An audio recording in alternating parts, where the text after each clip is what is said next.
නමෝ තස්ස භගවතෝ අරහතෝ සම්මා සම්බුද්දස්ස නමෝ තස්ස භගවතෝ අරහතෝ සම්මා සම්බුද්දස්ස නමෝ තස්ස භගවතෝ අරහතෝ සම්මා සම්බුද්දස්ස කතම් භාවිතාච භික්කවේ කායගතා සති කතම් බහුලී කතා මහප්පලා හෝති මහානිසංසාති ශ්‍රද්ධාවන්ත පින්වත්නි අපේ දැන් සෑහෙන කාලයක් තිස්සේ මේ කායගත සති සූත්‍රය මුල් කරගෙන ධර්මදේශනා මාලාවක් පවත්වගෙන එනවා. කායගත සති සූත්‍රය අන්තර්ගත වෙනවා මජ්ක්‍ධිම නිකායේ උපරිපන්නාසකයේ. එතනදී එක්තරා අවස්ථාවකදී භික්ෂුන් වහන්සේලා අතර යම්කිසි කතාවක් ඇති වෙනවා මේ භාග්‍යවතුන් වහන්සේ විසින් දේශනා කරපු මෙන්න මේ කායගත සතිය මහත්ඵලයි මහානිසංසයි කියලා. ඉතින් එතකොට ඒ අවස්ථාවේ එම කතාව කරමින් හිටපු තැනට එහෙමත් නැත්නම් ඒ උපස්ථාන ශාලාවට භාගතුන් වහන්සේත් වැඩම කරනවා. වැඩම කරලා භික්ෂුන් වහන්සේලාගෙන් විමසනවා මම එන්න පෙර ආතුව මොන වගේ කතාවකට නිරත වෙලා හිටියේ කියලා. එතකොට ඒ භික්ෂුන් වහන්සේලා සඳහන් කරනවා ස්වාමීනි භාගතුන් වහන්සේ අපි මේ භාගතුන් වහන්සේ විසින් දේශනා කරපු කායගත සතිය විශේෂයෙන් මේ ඉදිරි ගමනට මේ ආධ්‍යාත්මික ජීවිතයට මහත්ඵලයි මහානිසංසයි කියලා දේශනා කරලා තියෙනවා. ඉතින් අපි ඒ කාරණාව සම්බන්ධයෙන් තමයි සාකච්ඡා කරමින් හිටියේ කියලා. ඉතින් ඒ මාතෘකාව ඊළඟට බුදුරජාණන් වහන්සේ මුල් කරගන්නවා ධර්ම දේශනාවකට. එතකොට භාගතුන් වහන්සේම ප්‍රශ්නයක් නගනවා. කතම් භාවිතාච භික්කවේ කායගතා සති කතං බහුලී කතා මහප්පලා හෝති මහානිසංසා. මහණෙනි කෙලසින් භාවිතා කරන ලද කෙලසින් බහුලීකృత කරන ලද කායගත සතියද මහත්ඵල මහානිසංස වෙන්නේ. දැන් එතකොට මේ ප්‍රශ්නය භික්ෂුන් වහන්සේලාගෙන් අහලා භාගතුන් වහන්සේම පිළිතුරු දෙන්න පටන් ගන්නවා. එතකොට මේ ආකාරයෙන් ප්‍රශ්නය නගලා පිළිතුරු දෙන භාගතුන් වහන්සේ කායගත සතිය නිවැරදිව වඩන ආකාර කීපයක්ම මේ සූත්‍රයේදී ගෙනහැර පානවා. මුලින්ම ඉදිරියෙන් තියාගන්නේ ආනාපාන සතිය. ආනාපාන සතිය තුලින් කොහොමද මේ කායानुපස්සනාව නැත්නම් කායගත සතිය කය සම්බන්ධ සිහිය දියුණු කරන්නේ නැත්නම් කය මූලික කරගත්ත සිහිය දියුණු කරන්නේ කොහොමද කියන එක පෙන්ලා දෙනවා. ඊට පස්සේ අපේ කය අනුගමනය කරන විවිධ ඉරියව් තියෙනවා. හිටගෙන ඉඳීම, ඇවිදීම, සැතපීම, ඉඳගෙන සිටීම මේ ආදී වශයෙන් අපේ කය නිරන්තරයෙන්ම දිනදා ජීවත් වෙනකොට විවිධ ඉරියව් ඇසුරු කරනවා. ඒතකොට මේ ඉරියව් කොහොමද සිහිය දියුණු කරන්න භාවිතා කරන්නේ? ඒතකොට මේ කාරණාවත් ඊට පස්සේ ඉරියාපත භාවනාවක් වශයෙන් භාගතුන් වහන්සේ ඉදිරිපත් කරනවා. ඒතකොට ඒක තුලිනුත් අපිට පුළුවන් සිහිය දියුණු කරගන්න. ඊට පස්සේ එදිනෙදා කටයුතු වලදී අපි සිහිය දියුණු කරගන්න උත්සාහන්ත වෙනවා. මොකද අපිට තේරෙනවා මේක මේ ඉඳගෙන විතරක් නැත්නම් සක්මන් භාවනාවකින් විතරක් කරලා ප්‍රමාණවත් වෙන්නේ නැහැ. මේක එහෙමනම් මේ සතිය දියුණු කිරීමේ කටයුත්ත එදිනෙදා කටයුතු වලටත් පතුරවන්න සිද්ධ වෙනවා. අපි කනකොට බොනකොට සිහියෙන් ඒ කටයුත්ත කරන්න උත්සාහන්ත විය යුතුයි. ඇඳුම් අඳිනකොට පළඳිනකොට ඒ කටයුත්ත සිහියෙන් කරන්න උත්සාහන්ත විය යුතුයි. අපි හිතමු අපි අතපය දිගාරිනකොට අකුලවනකොට පුළුවන් නම් ඒකත් සිහියෙන් කරන්න උත්සාහන්ත විය යුතුයි. අපි තවත් කෙනෙක් එක්ක කතා කරනකොට, නිශ්ශබ්දව ඉන්නකොට, හිටගෙන ඉන්නකොට, ඇවිදිනකොට මේ ආදී වශයෙන් අපි එදිනදා ජීවිතයේ කරන විවිධාකාර කටයුතු වලදී පුළුවන් තරම් මේ සිහිය දියුණු වෙන ආකාරයට අපි වෙනත් ලෝකයක ඉඳලා සිහින ලෝකයක ඉඳලා ඒ කටයුතු ඔහේ වෙන්න ඉඩ අරිනව වෙනුවට කය යම් අවස්ථාවක නිරත වෙන්නේ යම්කිසි කටයුත්තකද අන්නේ කටයුත්තම අපේ හිතත් හොඳට අවධානයෙන් බලාගෙන ඉන්නවා වගේ දෙයක්.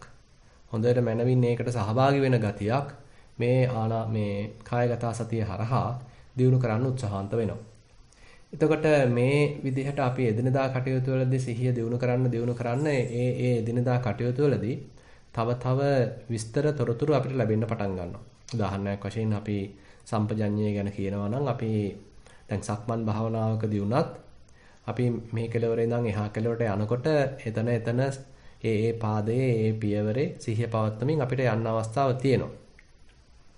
හැබැයි එතන ඉරියාපත සංධියක් අපිට හම්බ වෙනවා ඒ සක්මනේ හැරෙන කෙළවරේදී. එතෙන්දී ඇතැම් වෙලාවට ආධුනිකයෙකුගේ සිහිය එහෙ මෙහෙ වෙන්න පුළුවන්. මොකද අරගෙන ගිය විදිහට නැත්තම් ඇවිදීමේ ඉරියව්වෙන් දැන් මාරු වෙන්න තියෙනවා හිටගෙන ඉන්න ඉරියව්වකට. ඊට පස්සේ බොහොම සෙමින් ආපස්සට හැරෙන්නත් තියෙනවා. ඒතකොට මෙතන මේ ඉරියව්වේ යම් සුවිශේෂී වෙනස්කම් රසක් ඒ සක්මනේ හැරෙන මොහොතේදී නැත්නම් කෙලවරේදී සිද්ධ කරන්න වෙනවා.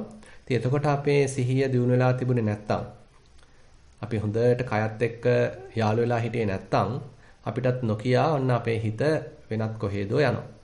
ඒ නිසා මෙන්න මේ ඉරියාපත සංදිවලදී හොඳට සිහිය දියුණු කිරීම එතෙන්දෙත් කයත් එක්කම සිහිය පැවැත්වීම සම්පජඤ්ඤයේ කොටසට අපිට ඇතුළත් කරගන්න පුළුවන්. මොකද ඒ පුංචි ක්‍රියාකාරකමක් සරල ක්‍රියාකාරකමක් අපි කරද්දී අපේ අවධානය එතෙන්ට පවත්වන්න ගියාම අන්න එතන තියෙන යම්කිසි සාරයක්, එතන තියෙන යම්කිසි තොරතුරු රසක්, පුංචි ඉරියව් රසක්, දැනුවත් වීම රසක් අපිට හෙලි කරගන්න පුළුවන්.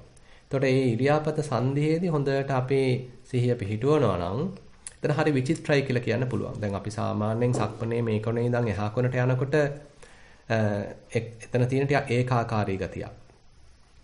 නමුත් සක්මනේ කෙලවරේදී අපි හැරෙනකොට එතන පුංචි අභියෝගයක් තියෙනවා.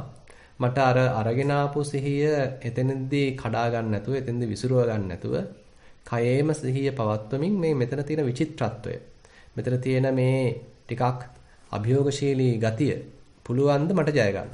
අන්න එතනින් අපිට සම්පජඤ්ඤයට සෑහෙන කලෙලියක් ලැබෙනවා.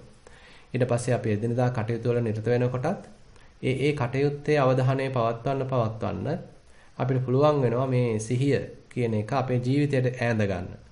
මොකද මේවා අපි විශේෂයෙන් මතක් කරගත්තේ නැත්නම් අපේ හිත වෙන කොහේදෝ තමයි සාමාන්‍යයෙන් දුවන්න පුරුදු වෙලා තියෙන්නේ. එක්ක අතීතයේ වෙච්ච දෙයක් අල්ලගෙන මේ මොකක් හරි කතාවක් ගොතගොතා ඉන්නවා. එහෙම නැත්නම් අනාගතේ කරන්න තියෙන දෙයක් සම්බන්ධයෙන් මතක් කරමින්, එහෙම නැත්නම් ඒ ගැන සැලසුම් හදමින් ජීවත් වෙනවා. ඉතින් ඒක හරි විචිත්‍රයි. ඒකට අපේ හිත හරි කැමතියි. ඒ නිසා මේ සරල වර්තමාන අරමුණකට හිත ගන්නවා කියන එක නැවත නැවත මතක් කරමින් තමයි මුලදී අපිට කරන්න වෙන්නේ. ඒ නිසා උපක්‍රමශීලීව, වීරයවන්තව, ධෛර්යවන්තව මේ කටයුත්තේ අපි නිරත වෙනවා නම් අපේ හිත ටික ටික පුරුදු වෙනවා මේ කයට පැමිණෙන්න. ඒ කියන්නේ කයත් එක්ක යාළු වෙන්න, කයත් එක්කම කටයුතු කරන්න, කයත් එක්කම ඉන්න අපේ හිත දැන් ටික ටික පුරුදු වෙනවා. මේක පුරුදු කරලා ගත යුතුයි. මේක අපි බණ ඇහුවා කියලා, එහෙම නැත්නම් අපි පොත් බැලුවා කියලා, නැත්නම් මොනවා හරි බණ පොතක් කියවුවා කියලා මේ එකකින්වත් මේ හිත කයත් එක්ක යාළු කරගන්න අපිට අමාරුයි. හිත කයට ගන්න අමාරුයි.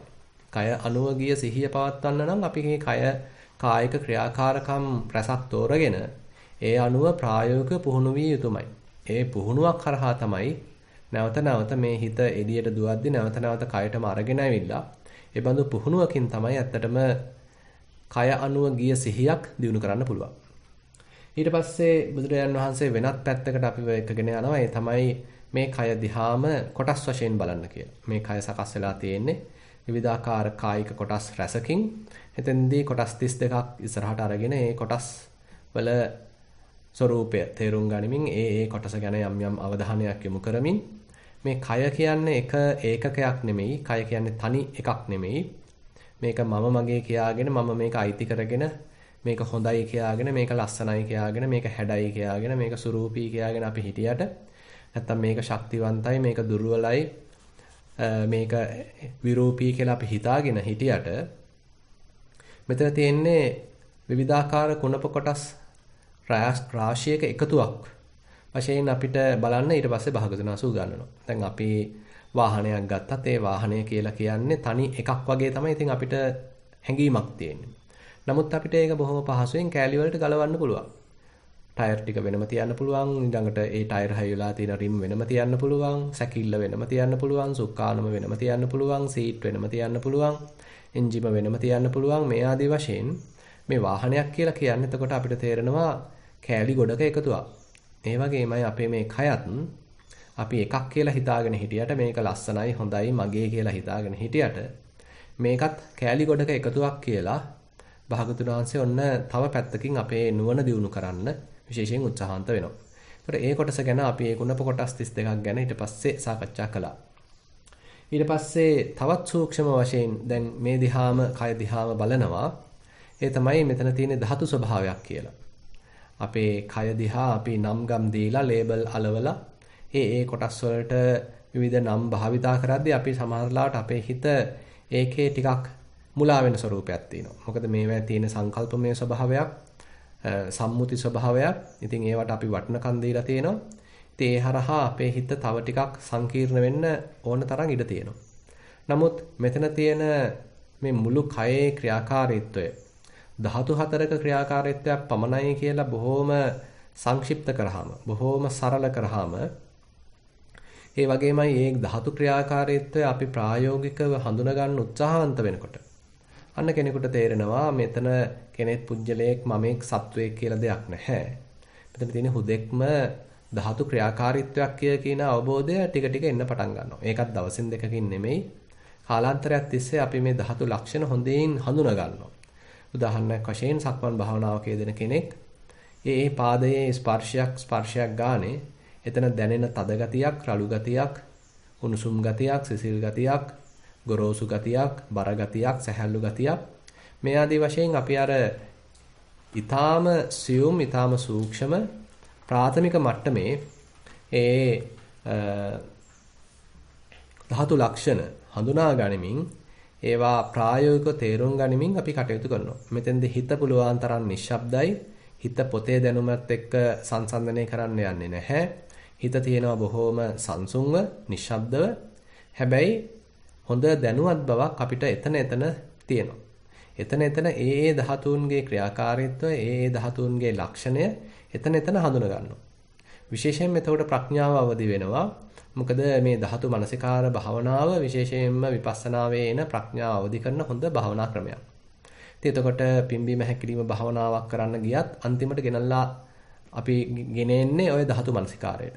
මුලින් පිම්බීමක් හැකිලීමක් කියලා අපි නමක් දීලා පටන් ගත්තට ටික ටික ඒ ක්‍රියාකාරීත්වය සරල වෙන්න නැත්නම් සියුම් වෙන්න අපිට මේක පිම්බීමක්ද හැකිලීමක්ද කියලා වෙන් කරගන්න බැරි තරම් මෙතන හිතේ සතිය නැත්නම් සිහිය දියුණු වෙලා එනවා. ඒ තරමට මේක සූක්ෂම වෙන්න පටන් ගන්නවා. ඒ අවස්ථාවේදී නිකන් කයේ තියෙන චලන රසක්, පිම්බීම් රසක්, හැකිලීම් රසක් තනි එකක් නෙමෙයි. මේ ආදී වශයෙන් මෙතන තියෙන මේ ධාතු ස්වභාවය අපිට පොඩ තේරෙන්න පටන් ගන්නවා. ඉතින් එතකොට හරියට අර බුදුරජාන් වහන්සේ උපමා කරපු ඒ ගවයෙක්ව ඝාතනය කළා මස් විකුණන මිනිස්සෙක් වගේ ඒ ගවයා ඝාතනය කරද්දී යාගේ හිතේ තිබුණා මේ සතෙක් කියලා. සත්ව සංඥාවක් තිබුණේ.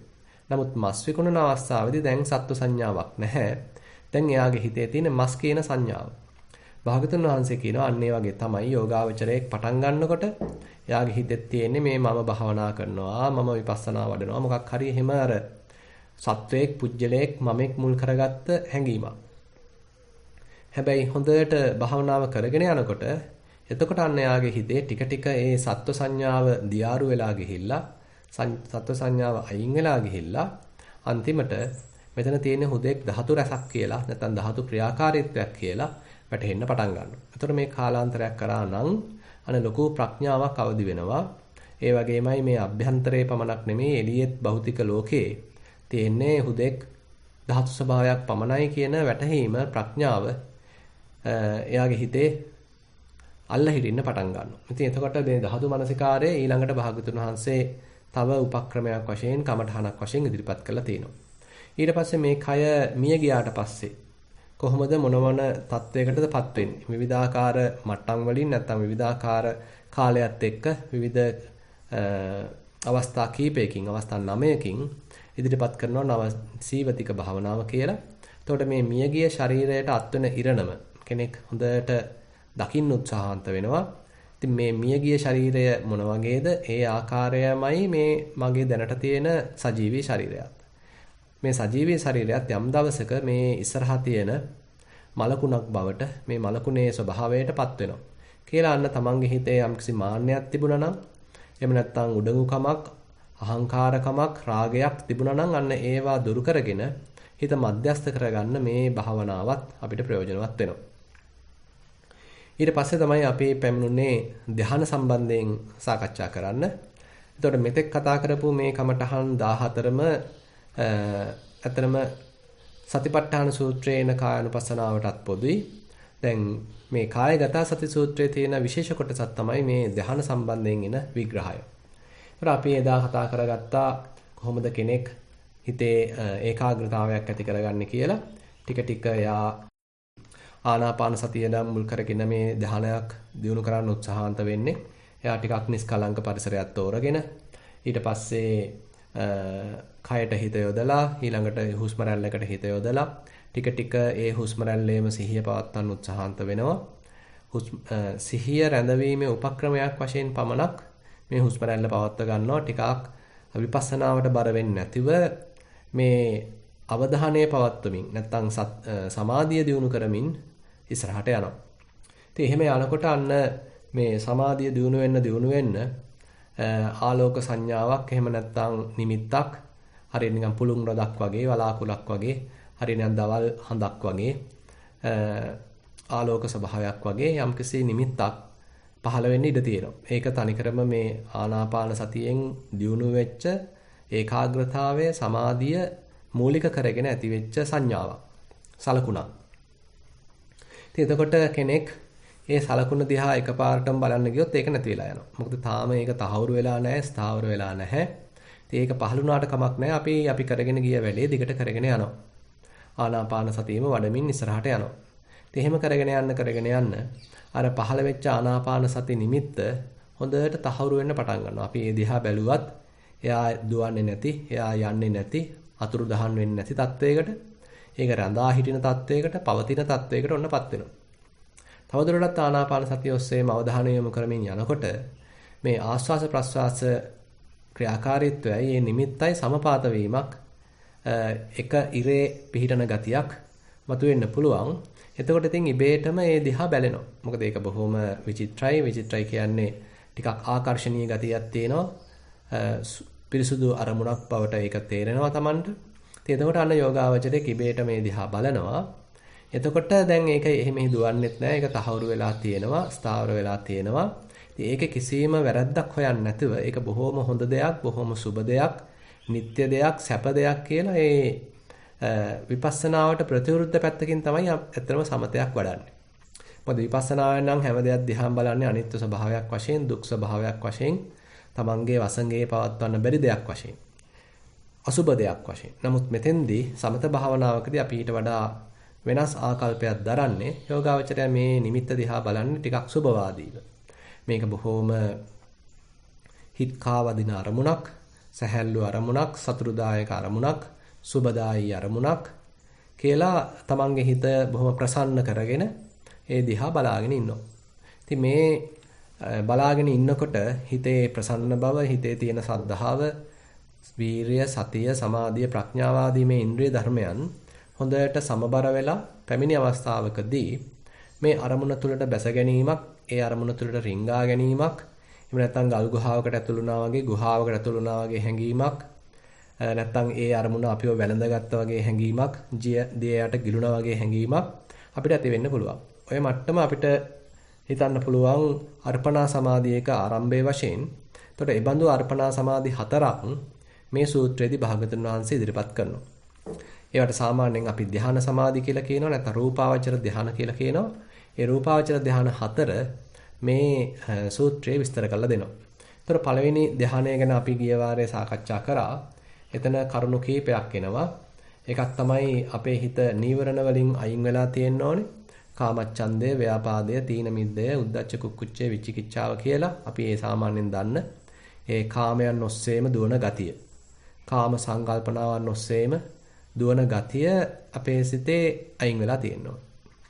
ඒ කියන්නේ සම්පූර්ණයෙන් අයින් වෙලා නෙමෙයි, తాවකාලිකව අපි කරගෙන ගිය භාවනාව හරහා යටපත් වෙලා තියෙන්න ඕනේ, සමනය වෙලා තියෙන්න ඕනේ. එතකොට ඔන්න කාමච්ඡන්දයෙන් හිත නිදහස්. විවිච්ඡේව කාමේහි. ඊළඟට අනිකුත් දැන් නීවරණ අපේ හිතේ ද්වේෂයක් පහළ වෙලා තියෙන්න බෑ. තරහා ගිහිල්ලා තියෙන්න බෑ, නුරුස්නා ගති පහළ වෙලා තියෙන්න බෑ. ඊළඟට බොහෝම ප්‍රසන්න බවක්, සැහැල්ලු බවක් තමයි පහළ වෙලා තියෙන්නේ. එහෙමනම් මේ ව්‍යාපාද කියන නීවරණයත් අයින් වෙලා තියෙනවා. ඊට පස්සේ හිත ඔතෑණි වෙලා, නිදිමත වෙලා, කම්මැලි වෙලා තියෙනවා නම් ඒකත් සාර්ථක වෙන්නේ නැහැ. මොකද අපේ මේ හිත ඇත්තටම දැන් මේ කරගෙන යන්නේ බොහෝම සියුම් වැඩක්. ඒ සියුම් වැඩේදී ඒ තරම් සිද්ධි බහුල නැති නිසා, අරමුණු බහුල නැති නිසා නිින්ද යන්නත් ඕන තරම් ඉඩ තියෙනවා. නමුත් යෝගාවචරයේ නැවත නැවත උත්සාහත් වෙන්න මේ අතිශය සරල අරමුණක අවදියෙන් ඉඳීමේ හැකියාව ඒ යෝගාවචරය තුළ වර්ධනය වෙනවා.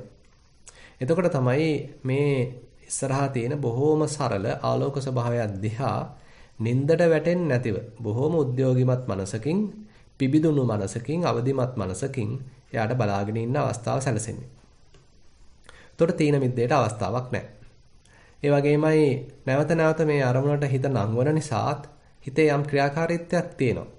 ඉතින් ඒ නිසාත් අන්න හිතට යම්කිසි ශක්තියක් ක්‍රියාශීලී බවක් තියෙනවා. ඒකත් තීන මිද්දේට පටහැනි. ඉතින් එතකොට අන්නේ විතර්කය නැවත නැවත මේ ආනාපාන සති නිමිත්තට පටිභාග නිමිත්තට නැවත නැවත අපේ හිත නංවන නිසා එතන යම් ක්‍රියාකාරීත්වයක් තියෙනවා. අපි ඒකට කියනවා විතක්කය කියලා. ඉතින් එතකොට මේ නංවපු හිතට මේ නංවපු අරමුණ තුල හොඳට හිත හැසිරෙනවා. හරියට අපි එළියෙන් අරන් ආපු සතෙක් නැත්තම් කැලෙන් අල්ලගෙන ආපු සතෙක් අපි වැටක් හොඳට ගහලා වැට ඇතුලේ හීලෑ කරනකොට ඒ සතා මේ සීමාව තුල මේ වැට කියන සීමාව තුල තමයි යා එහෙට මෙහෙට දුවන්නේ. එයාට එළියට පයින්න විදිහක් නැහැ. මොකද මේකේ තමයි දැන් හිර වෙලා ඉන්නේ. එතකොට හැබැයි යා ඒ පරිසරය තුල ඒ සීමිත සීමාව තුල සීමිත පරිසරය තුල යා හැසිරෙනවා. අන්න ඒ වගේ මේ හිත දැන් අර ලෝකයේ තියෙන දහසක් අරමුණු වලට දුවනවා වෙනුවට මේ තෝරාගත්ත මේ ආලෝක ස්වභාවයට මේ නිමිති ස්වභාවයට හිර වෙලා ඒ නිමිත්ත තුල හැසිරෙනවා. එතකොට මේ නිමිත්ත තුල හැසිරීම අපි ਵਿਚාරය කියලා කියනවා.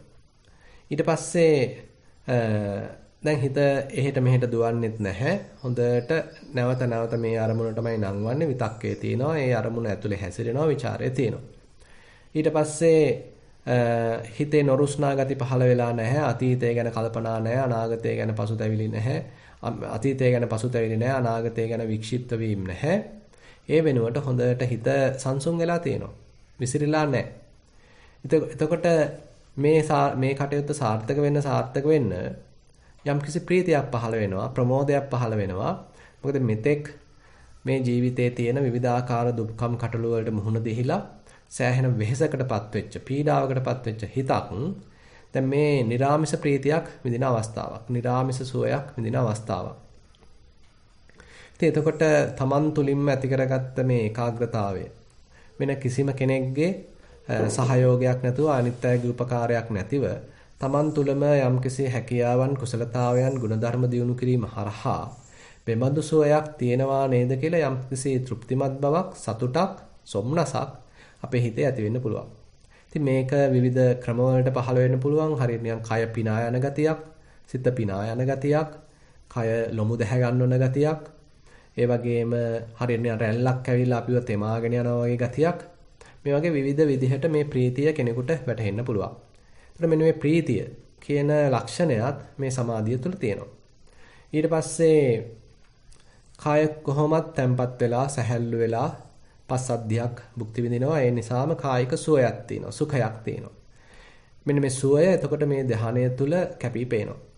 ඊට පස්සේ වෙන අරමුණකට යන්නේ නැතුව වෙන අරමුණු ඔස්සේ දුවන්නේ නැතුව මේ අරමුණේම තෝරාගත්ත මේ පටිභාග නිමිත්ත තුළම හිත තියෙන නිසා ඒකාග්‍රතාවයකුත් තියෙනවා. ඒතර මෙන්න මේ ප්‍රථම ධානය ගැන බුදුරජාණන් වහන්සේ අපිට උගන්වනවා. ඒකේ ලක්ෂණ පහක් තියෙනවා. විතක්කය, ਵਿਚාරය, ප්‍රීතිය, සුඛය, ඒකාග්‍රතාවය කියලා ලක්ෂණ පහක් නැත්නම් අපි කියනවා ධාන අංග පහක් මේ සමාධිය තුළ තියෙනවා.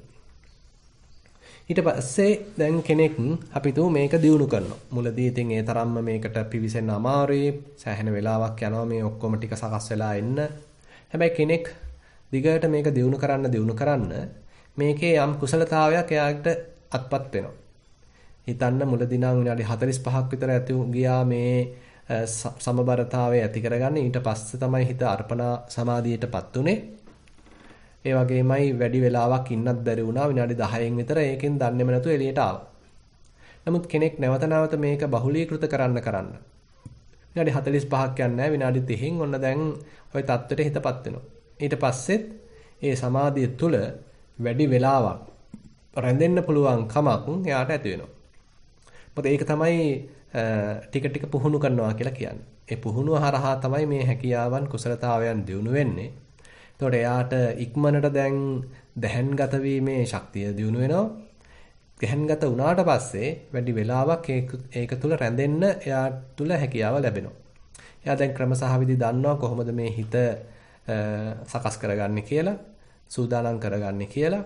එතකොට මේ සමාධියට හිත නැංගුවාට පස්සේ වැඩි වෙලාවක් එයාට දැන් ඉන්න පුළුවන් හැකියාවක් බොහොම සතුටින් සැහැල්ලුවෙන් ප්‍රීතියෙන් යුක්තව ඒ සමාධිය තුල කාලය ගත කරන්න පුළුවන් ශක්තියක් එයා තුල දැන් දියුණු වෙනවා. දැන් එයා කාලයක් තිස්සේ ඔහොම කරනවා නම් එයාට හැබැයි ටිකක් තේරෙන්න පුළුවන් කාලයක් යනකොට මේ අරමුණට නැවත නැවත හිත නංවනවා කියන එක ටිකක් කරදරයි. මොකද එතන යම්කිසි චලනයක් තියෙනවා. හිතේ යම්කිසි චලන ස්වභාවයක්, සැලෙන ස්වභාවයක් තියෙනවා. මොකද අරමුණෙන් පිට යන්න වගේ හදනවා ආයෙත් අරමුණට එනවා. ආයෙත් පිට යන්න වගේ හදනවා ආයෙත් අරමුණට එනවා. ඒක තමන් මැදිහත් වෙලා නොකලට හිත විසින් මේ කාරණාව කර ගන්නවා. නමුත් එතන යම්කිසි චලිතයක්, සලිතයක්, කම්පනයක් තියෙනවා. ඉතින් ඒක දැන් යෝගාවචරයට තේරෙනවා ටිකක් බාධාවක්. මේක ඇවිල්ලා මේ ධානයේ තියෙන දුර්වලකමක්. ඊට පස්සේ හොඳට අරමුණට හිත නැංගුවාට පස්සෙත් එයා ඒ අරමුණ තුල සම්පූර්ණයෙන්ම নিমগ্ন වෙලා නිශ්චලව තියෙන්නේ නැහැ. ඒ වෙනුවට අරමුණ ඇතුලේ හැසිරෙනවා. අරමුණ අතගාගෙන එහාට මෙහාට යා චලනය වීමක් එතනක් තියෙනවා. ඉතින් ඒකත් යෝගාවචරය හඳුනා ගන්නවා මේකත් මේ ධානයේ තියෙන යම්කිසි දුර්වලකමක්.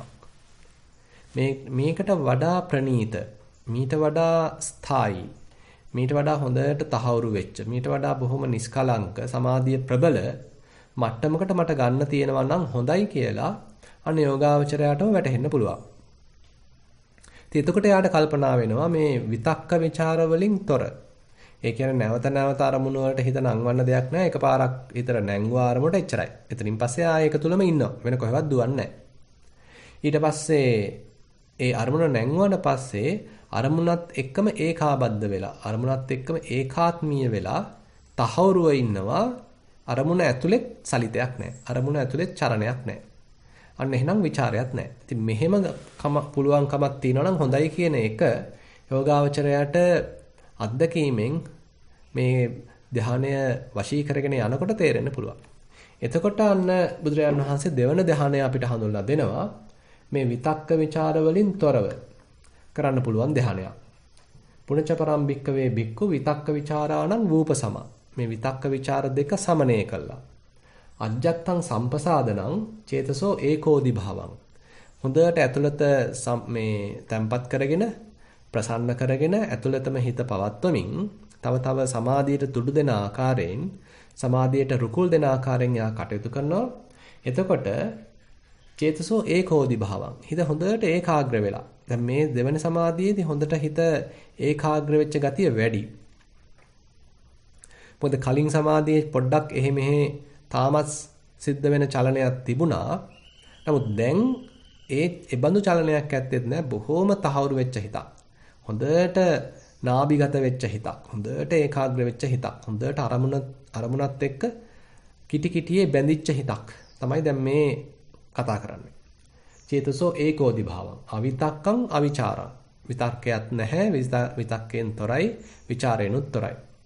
සමාධිජං පීති සුඛං. දැන් තියෙන්නේ සමාධිය තුලින් අතගත්ත හොඳ ප්‍රබල සමාධියක් තුලින් හටගත්ත ප්‍රීති සුඛයක්. දැන් ඊට කලින් එකේ තිබුණේ විවේකජං පීති සුඛං කියලා තමයි ප්‍රථම ධානය භාගතුනාසේ හඳුන්වන්නේ. මොකද එතන අර කාමච්ඡන්දාදී නීවරණයන්ගෙන් හිත නිදහස් වීමම ලොකු විවේකයක්. මොකද මෙච්චර කාලයක් ඒ විවිධාකාර කෙලෙස් වලින් බැටකකා තමයි හිත තිබුණේ. ඒ බඳු ඒ කෙලෙස් වලින් හිත නිදහස් වීමම ලොකු සතුටක්, ලොකු විවේකයක්. මේ තරම් බොහොම හැලහැප්පීම් එක්ක ආපු හිත ඔන්න දැන් විවේක වෙලා. ඒ බඳු විවේකයෙන් හටගත්ත කෙලෙසුන්ගෙන් නැත්නම් නීවරණයන්ගෙන් ඈත් වීම නිසා හටගත්ත ප්‍රීතියක් එතන තිබුණා. හැබැයි තාමත් දුර්වලකම් තියෙනවා. පොඩ්ඩක් එහෙට මෙහෙට යන ගතිය තියෙනවා. හැබැයි දෙවන සමාධියේදී ඒ බඳු එහෙ මෙහෙ යාමකුත් නැහැ. හොඳට සමාධිමත් වෙච්ච හිතක්. ඒකාග්‍ර වෙච්ච හිතක් යෝගාවචරයේක් අත්දකින්නවා. ඒ නිසා භාගතුන් වහන්සේ ඒක හඳුන්වන්නේ සමාධිජං පීති සුඛං. දැන් ප්‍රීතියක් තියෙනවා, හිතේ ප්‍රමෝදයක් තියෙනවා. ඒ වගේමයි කායික සුවයක්, මානසික සුවයක්, සැපයක් තියෙනවා. ඒ වගේම හිත ඒකාග්‍ර වෙලා තියෙන්නේ. එතකොට මේ දෙවන ධ්‍යානයේදී සූත්‍ර ක්‍රමයට ධ්‍යානාංග 3ක් තියෙනවා. ප්‍රීතිය, සුඛය, ඒකාග්‍රතාව කියලා. එතකොට මෙන්න මේ ප්‍රීති, සුඛ, ඒකාග්‍රතාව කියන ဒုတိ ය ධ්‍යානය කෙනෙක් අත්දකිනවා. එතකොට ඒක පළවෙනි ධ්‍යානයට වඩා සූක්ෂමයි. තවත් පැත්තකින් කියනවා නම් පළවෙනි ධ්‍යානයේ අංග 5ක් තිබුණා. දැන් දෙවන ධ්‍යානයේ අංග තියෙන්නේ 3යි. ඒතර අපිට තේරෙනවා තවත් සරල වීමක්, සියුම් වීමක්, සූක්ෂම වීමක් තමයි සිද්ධ වෙන්නේ. හිත මුලින් තිබුණට වඩා බොහෝම සූක්ෂම වීමක්, සරල වීමක් තමයි ඒතර ဒုတိ ය ධ්‍යානයටපත් වෙනකොට තව සිද්ධ වෙන්නේ. එතකොට බුදුරජාණන් වහන්සේ කියනවා සෝ ඉමමේව කායං සමාධිජේන පීතිසුඛේති අபிසන්දේති පරිසන්දේති පරිපූර්ණේති පරිප්පරති. දැන් මේ සමාධියෙන් හටගත්ත ප්‍රීතියෙන්, සුවයෙන්, ප්‍රමෝදයෙන් මුළු කයම තෙමනවා, මුළු කයම නහවනවා, මුළු කයම පිනායනවා, මුළු කයම ස්පර්ශ කරනවා. මේ පහළ වෙච්ච ප්‍රීතියෙන්, සුඛයෙන්. ඒ කියන්නේ මේ කයේ ස්පර්ශ නොකළ, තෙමුවේ නැති, නැත්තම් පිනවපු නැති කිසිම තැනක් නැහැ. මුළු කයම සම්පූර්ණයෙන්ම අර හටගත්ත බොහෝම ඒකාග්‍ර වූ ප්‍රීතියෙන්, සුවයෙන් තෙමුවා. සම්පූර්ණයෙන් මේ බඳු ඒකාග්‍ර වූ ප්‍රීතියෙන්, සුවයෙන් නැහැවුවා. හොඳට ස්පර්ශ කළා. මුළු කයම ස්පර්ශ වුණා. ඉතින් මෙන්න මේ தত্ত্বය ඒතර අපිට තේරෙනවා බොහොම සුවදායි தত্ত্বයක්. භාගතුන් වහන්සේ ඒකට බොහොම ලස්සන උපමාවකුත් දෙනවා. ඒ දෙන උපමාවත් හරිම විචිත්‍රයි. බුදුරජාණන් වහන්සේ කියනවා විලක් තියෙනවා. මේ විලට උතුරු දිශාවෙන් වතුර එන්නේත් නැහැ. නැගෙනහිර දිශාවෙන් වතුර එන්නේත් නැහැ. දකුණු දිශාවෙන් වතුර එන්නේත් නැහැ. බටහිර දිශාවෙන් වතුර එන්නේත් නැහැ. ඊට පස්සේ වහින්නෙත් නැහැ. ඒ කියන්නේ උඩ දිශාවෙන් වතුර එන්නේත් නැහැ. හැබැයි මේ විල බොහෝම පිරිසුදු, බොහෝම සිසිල් ජලයෙන් උතුරා යනවා. එතකොට කොහොමද මේ විලට වතුර ලැබෙන්නේ? ඒ තමයි මේ විලේ පතුලේ තියෙනවා බොහෝම ප්‍රබල දිය උල්පතක්, සිසිල් දිය උල්පතක්. ඒ ඇතුළත තියෙන සිසිල් දිය උල්පතෙන් තමයි වතුර උනන්නේ මේ විලට. මේ ඇතුළත තියෙන සිසිල් දිය උල්පතෙන් නිරන්තරයෙන්ම වතුර උනනවා. ඒ වතුර එතකොට මේ හාත්පස උතුරා යනවා. ඉතින් මේ දෙන උපමාවෙන් එතකොට අපිට තේරෙනවා මේ ඇතුළතම හටගත්ත ප්‍රීතියක්, ඇතුළතම හටගත්ත සුවයක්, සැපයක් තමයි මේ පෙන්ලා දෙන්නේ. එතකොට ඒ මුළු විල පුරා දැන් වතුර උතුරා යන්න වගේ ඇතුළතින්ම හටගත්ත වතුර, ඇතුළතින්ම පැන නැගුණු වතුර විල පුරා විසිරලා උතුරලා යනවා වගේ, හාත්පස පැතිරෙනවා වගේ තමයි කියනවා. මේ දෙවන ධ්‍යානයක් අත්දකින යෝගාවචරයෙක් හොඳ සමාධිමත් බවකින්, හිතේ නිශ්චල බවකින්, ඒකාග්‍ර බවකින්, ප්‍රීතියකින්, ප්‍රමෝදයකින් පසු වෙනවා. ඒ ප්‍රීතිය, ඒ ප්‍රමෝදය, ඒකාග්‍රතාවය මුළු කය පිනා යනවා. සම්පූර්ණ කයම ස්පර්ශ කරනවා. සම්පූර්ණ කයම තෙමනවා. ඉතින් මෙන්න මේ උපමාව තමයි ဒုတိ ය ධ්‍යානයේදී භාගතුන් වහන්සේ දෙන්නේ. ඒතර මේ ဒုတိ ය ධ්‍යානයේ විස්තර කරපු භාගතුන් වහන්සේ කියනවා යම්ස කෙනෙක් මෙබඳු ධ්‍යානයක් භුක්ති විඳිනවා නම්, එයා නැවත නැවත මෙබඳු ධ්‍යානයකට ලක්වීමේ හැකියාව යාට තියෙනවා නම්, ඒතර ඒ තැනත්තා තේරුම් ගන්නවා මේ ඇතුළත සුවයක් තියෙනවා. ඇතුළත සැපයක් තියෙනවා. ඇතුළත සතුටක් තියෙනවා. එහෙමනම් එළියේ සතුට හොයා අනිත් අය ගාව සතුට හොයා යන්න මට උවමනාවක් නැහැ. ඇතුළතමයි සතුට තියෙන්නේ කියලා අන්න යාගේ හිතේ යම් පරිණත භාවයක්, තෘප්තිමත් භාවයක්, සෑහීමකටපත් වීමක් ඇති වෙනවා. ඒ නිසාම දැන් හිත පිට දුවනවා අඩුයි. විවිධාකාර අතන මෙතන දේවල් ගැන කල්පනා කර කර, ලෝකේ තියෙන දේවල් ගැන කල්පනා කර කර, රටේ තියෙන දේවල් ගැන කල්පනා කර කර ඒ එළියේ සතුට සොයසයා, එළියේ තියෙන දේවල් වලින් බැටකකා, එළියේ තියෙන දේවල් වලින් වික්ෂිප්ත වෙවි, අවිනිශ්චිත භාවයටපත් වෙවි යන ගතිය අඩු වෙලා ඒ වෙනුවට ඇතුළතම හිත නතර වීමක්, මේ කය ඇසුරේම හිත තිබීමක්, හරියට පුටුවක් තියලා වාඩි කරලා කය ඇතුලේ තැම්පත් කරලා තිබ්බා වගේ ඇතුළතම හිත නතර වෙන්න පටන් ගන්නවා. ඒක භාගතුන් වහන්සේ කියනවා තස්ස ඒවං අපමත්තස්ස ආතාපිනෝ පහිතත්තස්ස විහෙරතෝ. යේ ගේහසිතා සරකං සංගප්පා තේ පහියන්ති. මේ හොඳට කෙලස් තවන වීරයෙන් යුක්තව නිවන් දක්නා අභිලාෂයෙන් භාවනාවක යෙදෙන ඒ යෝගාවචරයාගේ අර තිබුණා නම් යම්කිසි ගෙවල් දොරවල් යාන වාහන රටේ තොටේ දේවල් ලෝකේ තියෙන දේවල් ඇසුරු කරමින් ඒ දුවන පංචකාමයන් ඔස්සේම දුවන ගතියක් ඒවා ඔස්සේම ඒවා සොයසොයා ඒවායෙන් අතෘප්තිමත් භාවයටපත් වෙමින් ඒවා තුලම තරන්දෙමින් ඒවා තුලම වික්ෂිප්ත වෙමින් මනසේ යම් ස්වභාවයක් තිබුණා නම් අන්න ඒක දැන් සම්පූර්ණයෙන්ම සමනයටපත් වෙනවා. ඒ වෙනුවට තේසං පහනා අජ්ජත්තමේව චිත්තං සම්තිට්ඨති සම්නිසීදති ඒකෝ දිහෝති සමාධියති. අර ටික ඔක්කොම අයින් වුණාට පස්සේ ඇතුළතම හිත සමාධිමත් වෙන්න පටන් ගන්නවා. ඇතුළතම හිත ඒකාග්‍ර වෙනවා. ඇතුළතම හිත හොඳට ප්‍රසාදයෙන් යුක්තව තියෙනවා. ඇතුළතම හිත සංසුන් වෙනවා. ඇතුළතම හොඳට හිත එකඟ වෙනවා. දැන් ඔන්න එතකොට කය ඇසුරු කරගත්ත හිතක්. ඒකත් මේ කරදරකාරී මට්ටමක් නෙමෙයි බොහොම ප්‍රසන්න බවක්. බොහොම සුවදායි බවක්. ඔන්න ඇතුළතම සමාධිමත් වෙච්ච ඇතුළතම සුවපත් වෙච්ච ඒකාග්‍ර වෙච්ච හිතක්. ඊළඟට අපි හිතමු යම්ස කෙනෙක් මෙබඳු ධ්‍යානයක් දැන් දියුණු කරගෙන යනවා. එයාට දැන් හොඳටම තේරුලා තිබුණා පළවෙනි එකට වඩා දෙවෙනි ධ්‍යානය බොහොම සූක්ෂමයි ප්‍රණීතයි. ඒ නිසා ඔන්න දැන් දෙවන ධ්‍යානය දියුණු කරගෙන යනවා. දෙවන ධ්‍යානයේ කාලයක් තිස්සේ වඩනකොට කෙනෙකුට තේරෙන්න පුළුවන් මේකේ මේ නිතර නිතර කය පිනා යන ගතිය. නිතර නිතර නිකන් රැලි රැලි යනවා වගේ ගතිය. ඇඟ කිලිපොලා යන ගතිය මේකත් ටිකක් රළුයි. එතකොට නිකන් අර එබඳු දෙයක් සිද්ධ වෙනකොට ආයෙත් හිත පොඩ්ඩක් පිට යනවා වගේ බලනවා. ආයෙත් ටිකක් ඒකාග්‍රතාවයේ බිඳෙන්න වගේ බලනවා. හිත ටිකක් දිගැස්සෙන ස්වභාවයක් තියෙනවා. එතනක් තියෙන ටික රළු ස්වභාවයක්.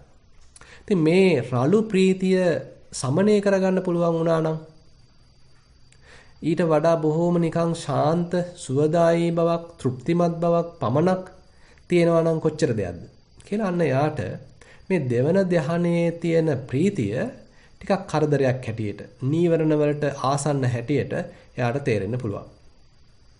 ඉතින් එතකොට අන්න ඒ බඳු ප්‍රීතිය දුරු කළා.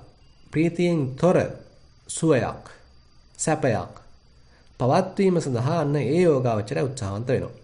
භාගතුන් වහන්සේ කියනවා පීතියාච විරාගා උපෙක්ඛකෝච විහෙරති. සතෝච සම්පජානෝ.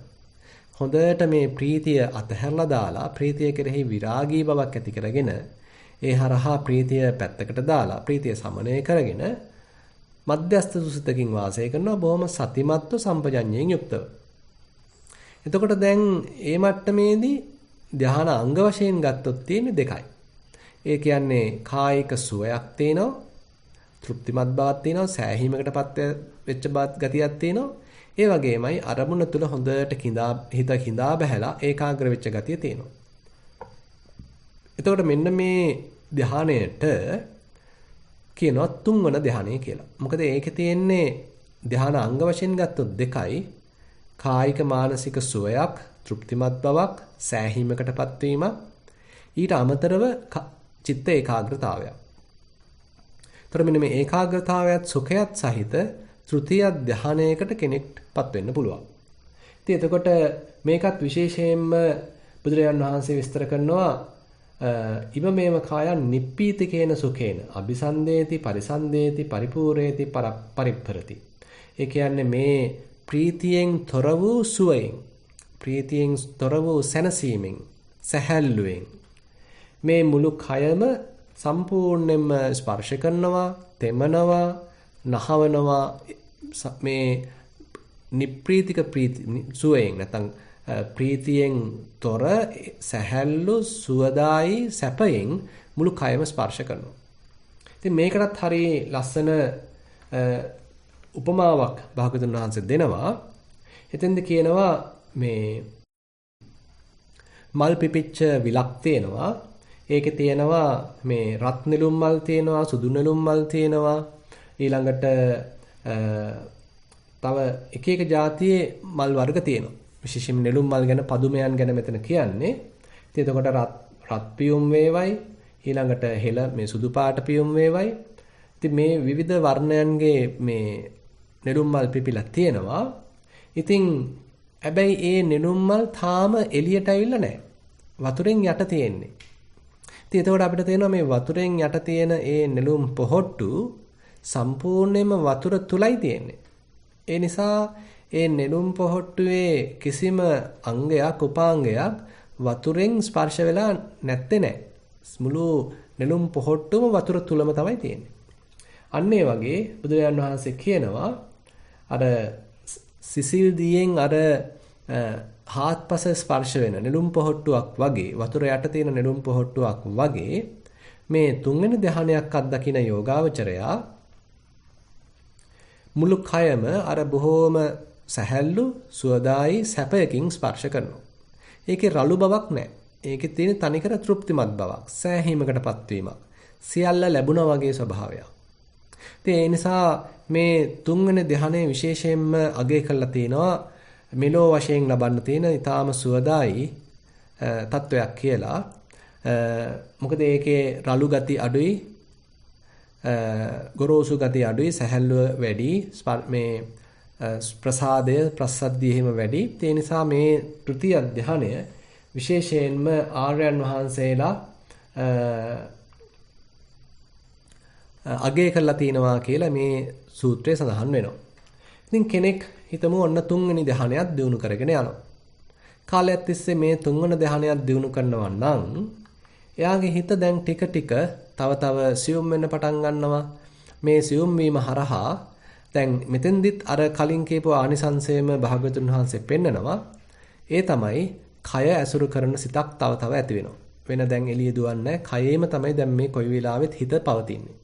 ඉතින් මේ தත්ත්වය තව දියුණු කරන්න අර තුන්වෙනි ධ්‍යානය වැඩි වැඩියෙන් ඇසුරු කරන්න ඒ තුන්වෙනි ධ්‍යානයේ තියෙන සැපයත් ඒකත් දැන් ඔන්න ටිකක් රළු වෙන්න පටන් ගන්නවා. ඒකත් රළුයි කියලා මේ යෝගාවචරයට තේරෙන්න පටන් ගන්නවා. මොකද කායික සුවය, කායික සැහැල්ලුව, කායික සැපය ඉක්මවා ගිය කායික තැම්පත් බවක්, මධ්‍යස්ථ බවක්, උපේක්ෂාවක් කෙරෙහි යාගේ හිත යොමු වෙන්න පුළුවන්. මොකද දැන් එකාතකින් පරිණත වීමක් තමයි මෙතන දැන් යෝගාවචරය තුළ සිද්ධ වෙන්නේ. මුලදී පටන් ගත්ත පළවෙනි ධ්‍යානයේදී ප්‍රීතිය තියුණා, සැපය තිබුණා, හිත පොඩ්ඩක් එහෙට මෙහෙට යනවා. එහෙට මෙහෙට යනවා කියන්නේ අරමුණ තුලම මේ සලිතයක් තිබුණා, අරමුණ තුලම චලනයක් තිබුණා. අන්න ඒක එක මට්ටමක්. ටිකක් රළුයි. ඊට පස්සේ දෙවැනි එකට යනකොට හිතේ යෑම් ඊම් නතර වෙලා හොඳට තහවුරු වෙච්ච ගතියක් තියෙනවා. හැබැයි ප්‍රීතියක් නිසා කය පිනා යන ගතියක්, හිත පිනා යන ගතියක්, ඒ ප්‍රීති ස්වභාවය ප්‍රමෝදයේ වැඩියෙන් තියෙන දෙවන ධ්‍යානයක් හම්බුණා. ඊටත් වඩා සියුම් වෙනකොට ඒ රළු ප්‍රීතිය අතහැරලා ප්‍රීතියෙන් තොර වූ සුවදායි බව පමණක් තියෙන, සැපවත් බව, සෑහීමකටපත් වීම පමණක් තියෙන ඔන්න තුතිය ධ්‍යානය හම්බුණා. අර කලින් එකට සාපේක්ෂව මේක ඊටත් වඩා සියුම්. දැන් තවත් සියුම් වෙනවා කියලා කියන්නේ මේ සුවදායි බව, සැපය වෙනුවට උපේක්ෂාව. මෙන්න මේ උපේක්ෂාව තමයි ටිකක් පරිණත සැපයක්, පරිණත සෝයක් වශයෙන් හඳුනගන්නේ. එයා කල්පනා කරනවා මේ සැපය කියන එකත්, කායික මානසික සැපය කියන එකත් ටිකක් රළුයි. ඊට වඩා බොහෝම තැම්පත් වෙච්ච, ඊට වඩා බොහෝම ඒකාග්‍ර වෙච්ච, හොඳට අතිශය ගැඹුරු සමාධියකට හිතපත් වෙන්න පුළුවන් නම් ඔන්න හොඳයි කියලා. එයා මේ තුන්වන ධ්‍යානයේ තියෙන නීවරණ වලට කිට්ටු ගතිය, එහෙම නැත්නම් ඒකේ තියෙන දුර්වලතා තේරුම් අරගෙන අර සැපයත් අයින් කරනවා උපේක්ෂාවෙන්. දැන් ඒතර තුන්වන ධ්‍යානයක්, මේ හතරවන ධ්‍යානයක් අපිට හම්බ වෙනවා. ඒකේ තියෙන්නේ උපේක්ෂාවයි ප්‍රබල ඒකාග්‍රතාවයකුයි පමණයි. එතකොට ඒ ස්වභාවය මේ සූත්‍රයේදී බුදුරජාණන් වහන්සේ විස්තර කරනවා. සුඛස්සච පහානා දුක්ඛස්සච පහානා. සැපයත් අයින් කළා, දුකත් අයින් කළා. පුබ්බේව සෝමනස්ස දෝමනස්සානං අත්ංගම. කලින්ම සොම්නස් දොම්නස් සියල්ලම දුරු කළා. අදුක්ඛං අසුඛං. සැපත් නැති, දුකත් නැති, උපේක්ඛා සති පාරිසුද්ධින් චතුත්ථ ධානං උපසම්පජ්ජ විහෙරති. උපේක්ෂාවෙනුයි සතියෙනුයි අතිශය පිරිසුදු වූ මනසකිනුයි යුක්ත වූ එම චතුර්ථ ධානය, සතරවන ධානය උපයාගෙන වාසය කරනවා. ඉතින් අපිට තේරෙනවා දැන් මේ ධාන සම්බන්ධයෙන් සමත සමාධි ගැන කතා කරන්න ගියත් හිත තව සියුම් වීමක්, සූක්ෂම වීමක් පරිණත වීමක් තමයි දැක ගන්න තියෙන්නේ. එතකොට අවසානයේට එනකොට චතුර්ථ ධානයේට එනකොට යෝගාවචරය තුළ සෑහෙන පරිණත බවක් තියෙනවා. ඒ රළු ඕලාරික සැපයක් නෙමෙයි තියෙන්නේ. ඊට වඩා බොහොම පරිණත උපේක්ෂාවක් තමයි මේ බඳු හිතක තියෙන්නේ. ඒ වගේමයි හිත හරීම පිරිසුදු බවටපත් වෙලා, පාරිශුද්ධියකටපත් වෙලා. ඒ වගේමයි හිතේ සතිමත් බව අතිශය තීව්‍ර මට්ටමකින් තියෙනවා. හොඳට අවදි මනසක්.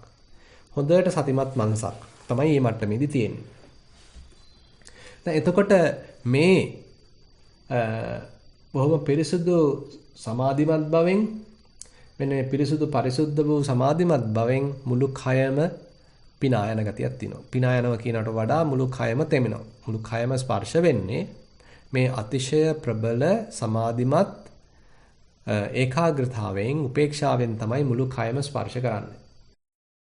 ඒකත් විස්තර කරනවා ඉමමේව කායං පරිසුද්ධේන චේතසා පරියෝදාතේන පරිත්වා නිසින්නෝ හෝති. හොඳට ඒ අතිශය පිරිසුදු වූ ඒ මනසින් මුළු කයම පතුරවගෙන වාසය කරනවා. ඉතින් මේකට ලස්සන උපමාවක් දෙනවා භාගතුන් වහන්සේ. ඒ දෙන උපමාව තමයි යම්ස කෙනෙක් ඊටාම පිරිසුදු සුදු පාට වස්ත්‍රයක් ඔළුවේ ඉඳන් පොරවගෙන ඉන්නවා. මුළු කයම වැහිලා තියෙනවා මේ සුදු පාට වස්ත්‍රයෙන්. එයාව පේන්නෙම නැහැ. බැලුවාම පේන්නේ තනිකරම සුදු පාට පිරිසුදු වස්ත්‍රයකින් එයා තමන්ව වසාගෙන සිටීම. එතකොට මේ කයේ සුදු පාට වස්ත්‍රයෙන් ආවරණය නොවෙච්ච තැනක් නැහැ. සම්පූර්ණයෙන්ම මුළු කයම සුදු පාට පිරිසුදු වස්ත්‍රයෙන් ආවරණය වෙලයි තියෙන්නේ.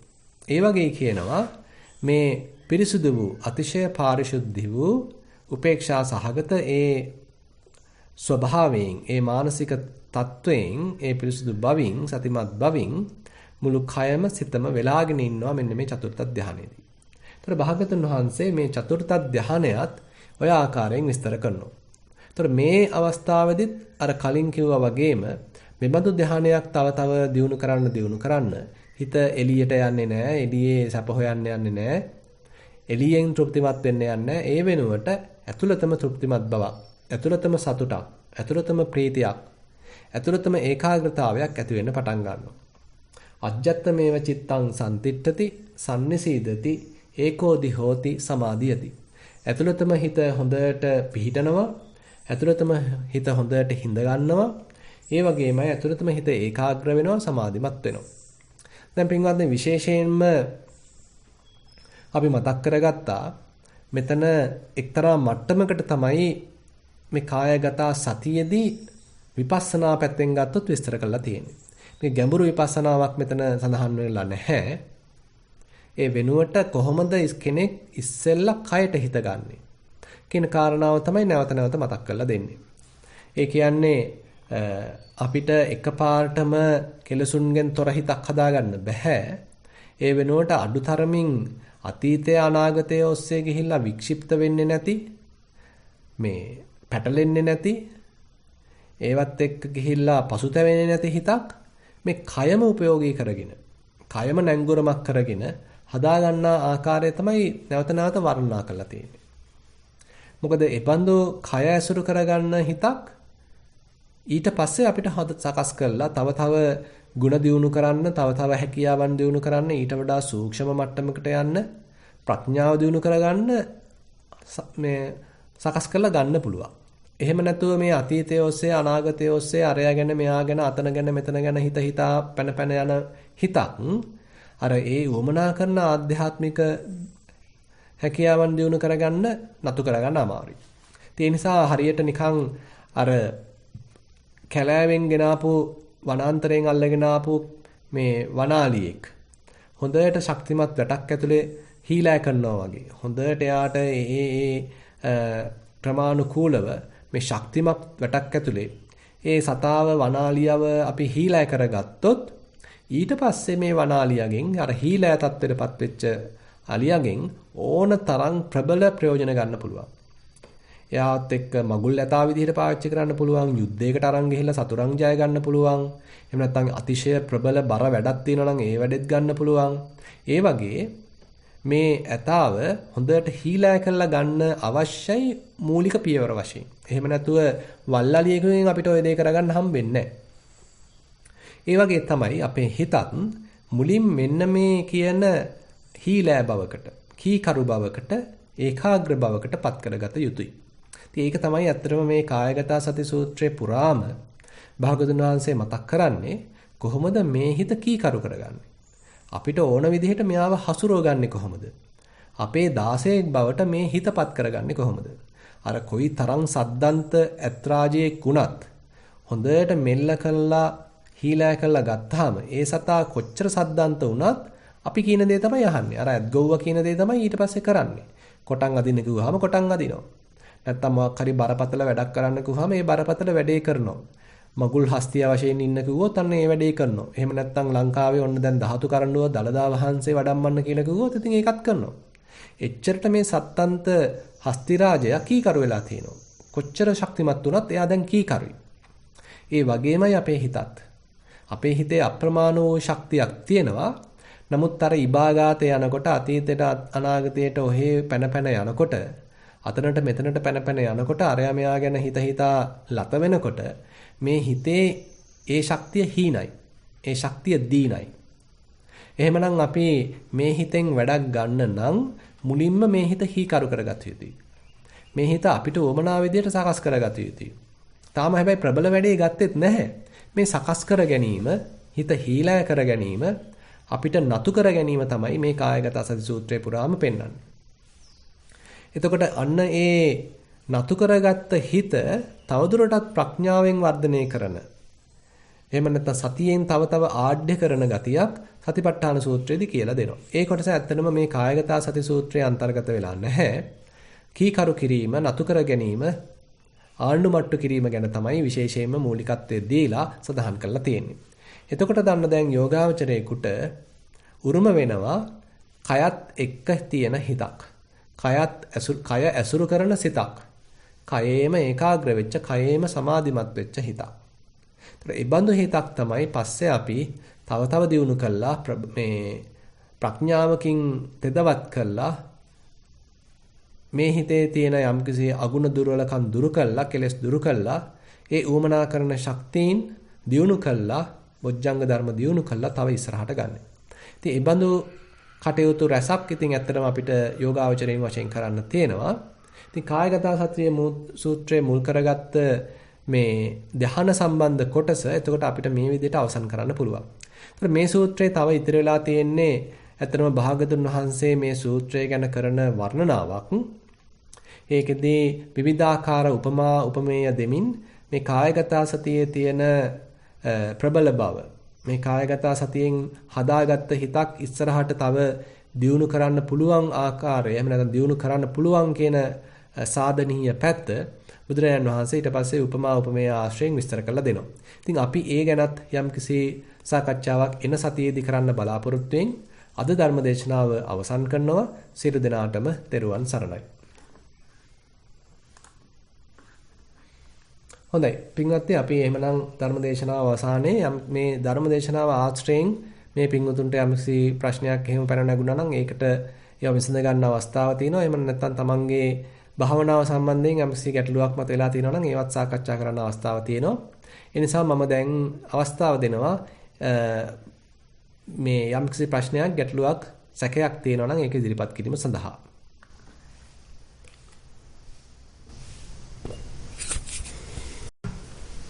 අතේසවීමක් කර තිබෙනවා රාණි රාජපක්ෂ. මයික් එක අන්මියුට් කරන්න පුළුවන් දැනට. ප්‍රශ්නය අසන්න. ගෞරවනීය ස්වාමීන් වහන්සේ. ඔකේ යන්න.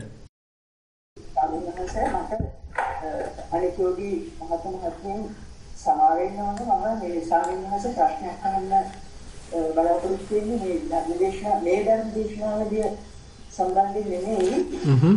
ඔබස්නේ පෙරේරා අවසන් කරපු යවකලාපී සූත්‍රයේ සම්බන්ධයෙන් ඒකට අවසරද? කමක් නැහැ, අපි බලමු මේ ඒකටත් මේකටත් පොඩ්ඩක් කිට්ටු කරලා ඒකට උත්තර දෙමු එහෙමනම්. එහෙමයි ස්වාමීන් වහන්සේ, නම් හිතනවා ඒකත් මේ සම්බන්ධ වෙන්නේ කියලා. දැන් ඔබ වහන්සේ අපිට ලාක්ම පැහැදිලිව කියලා දුන්නා මඤ්ඤණා පිළිබඳව.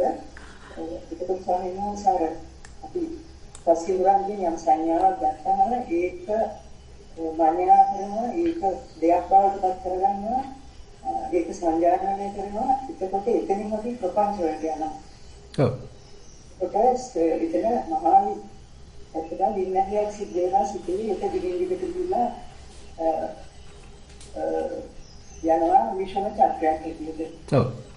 ඒකත් ස්වාමීන් වහන්සේ අපිට මේක කඩා ගන්න අපිට ඒක වළක්වා ගන්න ප්‍රතිපා උගහසුළු මේක කලින් දේශනාවලදී අපිට කියලා දුන්නා ඕරාරිකම් සංකල්පම් පටිච්ච සමුප්පන්න වශයෙන් බලන්න. හරි. ඒ ස්වාමීන් වහන්සේ මගේ ප්‍රශ්නේ මේකයි දැන් අපි උගේ නිකන් මේ ජපකරනවා වගේ ඕරාරික මේ පොළාරිකයි මේක සංකතයි මේක පටිච්ච සමුප්පන්නයි කියලා කියන එකේ තේරුමක් නැහැ. ඔව්.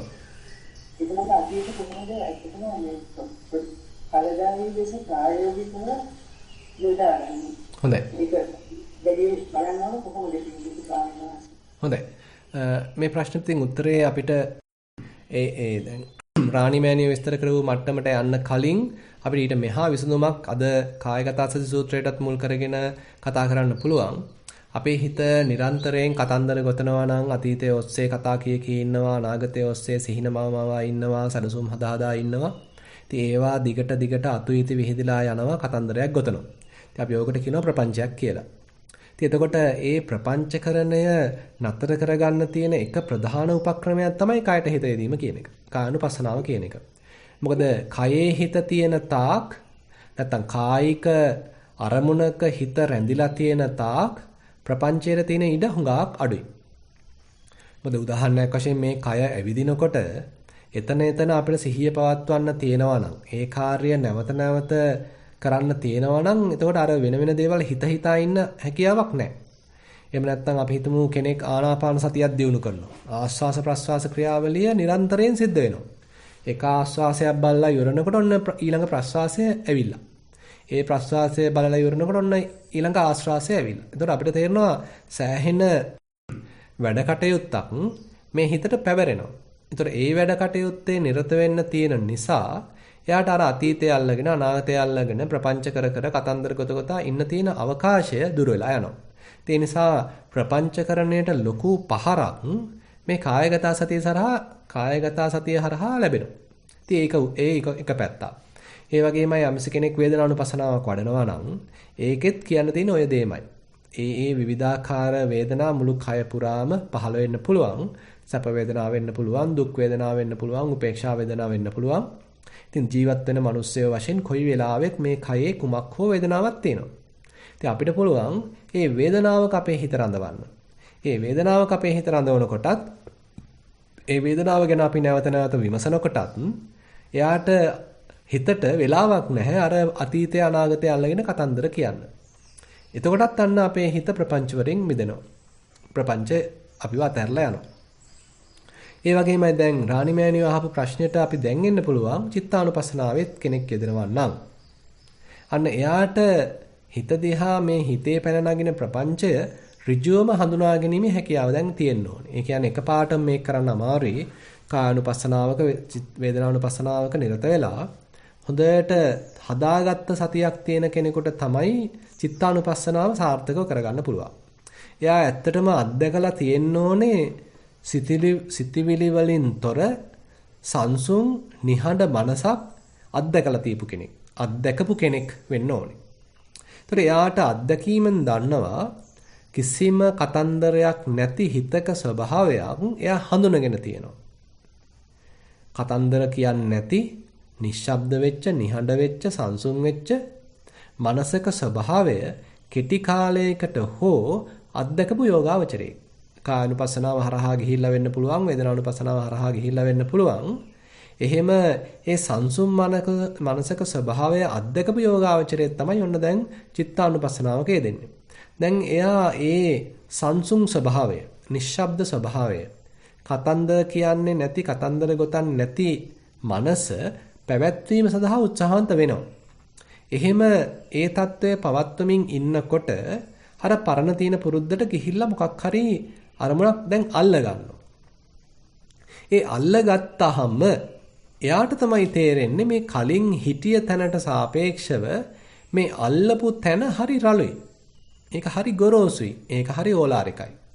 කියන්නේ අර කලින් හිටිය తත්වයේ හරීම සංසිඳිච්ච ප්‍රනීත ශාන්ත බවක් තිබුණේ.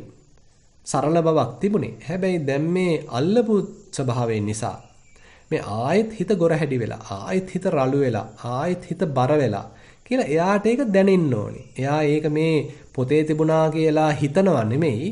අර කලින් එයා අත්දැකපු, අත්විඳපු ඒ අතිශය සරල සියුම් පැටලිලි නැති ශාන්ත ගතියට සාපේක්ෂව දැන් මේ අල්ලපු ගතිය බොහොම රළුයි, ඕලාරිකයි, බරයි, වෙහෙස කරයි කියලා එයාටම තේරෙනවා. අන්න තේරුණාට පස්සේ අන්න ඒ අල්ලපු දේ අතහැරලා දාලා ආයිත් හිතේ ශාන්ත ප්‍රනීත තැම්පත් ගතියට නැවතත් අරගන්නවා. ඔන්න ඕලාරික පැත්තෙන් අර අල්ලපු ගතිය තේරුම් ගැනීම. ඒ වගේමයි මේ අල්ලපු දේ ඇල්ලීම කියන එක හරි සංකතයි. ඒ කියන්නේ හිතන්න අපේ හිතට යම්කිසි පුංචි සංඥාවක් ආවා. අපේ දරුවෙක් මතක් වුණා. දරුවෙක් කියලා කියනත් මට්ටමටත් එන්න කලින් කුමක්කෝ පුංචි සංඥාවක් පැමිණියා. දැන් අපි මේ සංඥාවට යම් වටිනකම් දෙනවා. අපි මේ සංඥාව තව ටිකක් හැඩ වැඩ ගන්නවනවා. ඒ සංඥාවට ටිකක් ඇඳුම් පැළඳුම් අඳවනවා. වෙස් ගන්නවනවා. වෙස් ගන්නවලා තමයි අපි කියන්නේ මේ මගේ පුතා මතක් වෙලා ඉන්නේ. මේ මගේ දුව තමයි ඉන්නේ. කියලා ඔන්න මේ අරමුණට අපි නමක් දෙනවා. අරමුණට අපි යම්කිසි කෙනෙක්ව ආරෝපණය කරනවා. ඊට පස්සේ දැන් එයා ගැන හිතනවා පුතා මේ සනීපෙන් ඉන්නවත් දන්නෙත් නෑ, වැඩට ගියාද දන්නෙත් නෑ, දුව නම් ඔන්න මේ සනීපෙන් ඉන්නවත් දන්නෙත් නෑ, වැඩට ගියාද දන්නෙත් නෑ, ගෙදර යුවද දන්නෙත් නෑ. ඔන්න කියලා ඔන්න කතන්දරේ පටන් ගන්නවා. දැන් ඒ කතන්දරයක් දක්වා යෑම තුල තියෙන්නේ අපිම අර හිතට පැන නැගුණු අතිශය සරල මේ චිත්ත රූපයක් හැඩ වැඩ ගැනීම. ඒ චිත්ත රූපයට තව තව කෑලි එකතු කිරීම, වෙස් ගැන්වීම හරහා තමයි මේ ප්‍රපංචයක් දක්වා වර්ධනය වෙලා තියෙන්නේ. ඔන්න ඔය සකස් කරන ස්වභාවය. ඔන්න ඔය සකස් කරපු හැටි, කෑලි පුරුද්දපු හැටි, තව තව එළියෙන් එහෙම ගෙනල්ලා අපේ රුචි අරුචිකම් අනුව මේකට කෑලි ගොනු කරපු හැටි අපිට තේරෙනවා නම් එතකොට තේරෙනවා දැන් මේ හැදිලා තියෙන தත්ත්වය සංකතයි. ඒකයිල සකස් කරපු தත්ත්වයක්. මේ සකස් කරපු தත්ත්වය අපි තේරුම් ගන්න අලුත් සකස් කිරීම කරන්නේ නැතිව මේ කරපු සකස් කිරීම ලිහෙන්න පටන් ගන්නවා. හරියට නිකන් අවුල් වෙලා තිබිච්ච නූල් බෝලේ අවුල් ලිහෙනවා වගේ මේ සකස් කරපු தත්ත්වය අපි තේරෙන්න සකස් කිරීම වල තියෙන ප්‍රබල බව අඩු වෙලා ඒක නිකන් පුස්සක් බවට, මේක ඇති දෙයක් නැති බවට, මේක බොහොම බොල් දෙයක් බවට තේරෙන්න පටන් ගන්නවා. එහෙම තේරුණා නම් අනිතට ඒ தත්ත්වයට අතහැරලා ආපස්සට අර සරල සකස් නොකල බොහොම ඒකාග්‍ර ශාන්ත බවට නැවතත් හිත ගන්න පුළුවන්. ඔන්න අපි සංකත ආකාරයෙන් ඒක දැක්කා. ඊට පස්සේ පටිච්චසමුප්පන්න වශයෙන් දකින්නවා කියන්නේ දැන් අර මනසට යම් අරමුණක් පැමිණීම ඒක අපි හිතමු ඔන්න සංඥාවක් වශයෙන් හඳුනගත්තා. සංජානාති. ඊට පස්සේ ඕනනම් ඒක මත අපි ඒක ඔන්න මනෝ විඥානයක් වශයෙන් හඳුනගත්තා. ඒකට ඔන්න තව ටිකක් ඒක ඒ තුනම එකතු වුණාම ස්පර්ශයක් ඇති වුණා කියලා තේරුම් ගත්තා. ඊට පස්සේ ඒ හරහා යම්කිසි හැඳිනීමක් සංජානාති කියලා කියන හැඳිනීමක් සිද්ධ වුණා කියලා තේරුම් ගත්තා. එතනින් පස්සේ ඔන්න යම් වේදනාවක් පහළ වුණා. ඒ කියන්නේ සැප වේදනාවක් පහළ වුණා. ඒ සැප වේදනාව අපි හඳුනගත්තා. ඊට පස්සේ ඒකට අනුව අපි ඔන්න හිතේ විතර්කයක් පහළ කරගත්තා. සිතුවිල්ලක් පහළ කරගත්තා. ඔය ආකාරයෙන් අපිට මේකේ අර හේතුඵල ධමයක් වශයෙන් ටික ටික මේකේ හේතුන් සකස් වෙච්ච හැටි කෙනෙකුට දැක ගන්නත් අවස්ථාවක් තියෙනවා. ඉතින් අපේම තියෙන අවිද්‍යාව නිසා අපි සංස්කරණයක් කළා. ඒ හරහා ඔන්න හිත ආයිත් දැසගත්තා. නාම රූපයක පැටලුණා. ආයිත් ඔන්න අපේ හිත අවදි වුණා. ආයිත් කියවන්න පටන් ගත්තා. මේ ආකාරයෙන් සලආයතන ක්‍රියාත්මක වෙන හැටි, මේක රළු වේගෙන ආපු හැටි පටිච්චසමුප්පන්න වශයෙන් හේතුඵල ධමයක් වශයෙන් තේරුම් ගත්තා. එතකොටත් අන්න මේ නූල් බෝලේ ලිහෙන්න ගන්නවා. ඉතින් මේ විදිහට තමයි ඕලාරිකයි, සංකතයි, පටිච්චසමුප්පන්නයි කියලා අපිට මේ තුනම එකපාරේ යොදන්න අවශ්‍ය නැහැ. කුමක් හෝ ඉස්සරහට ආපු එක ක්‍රමයක් භාවිතා කරන්න පුළුවන්.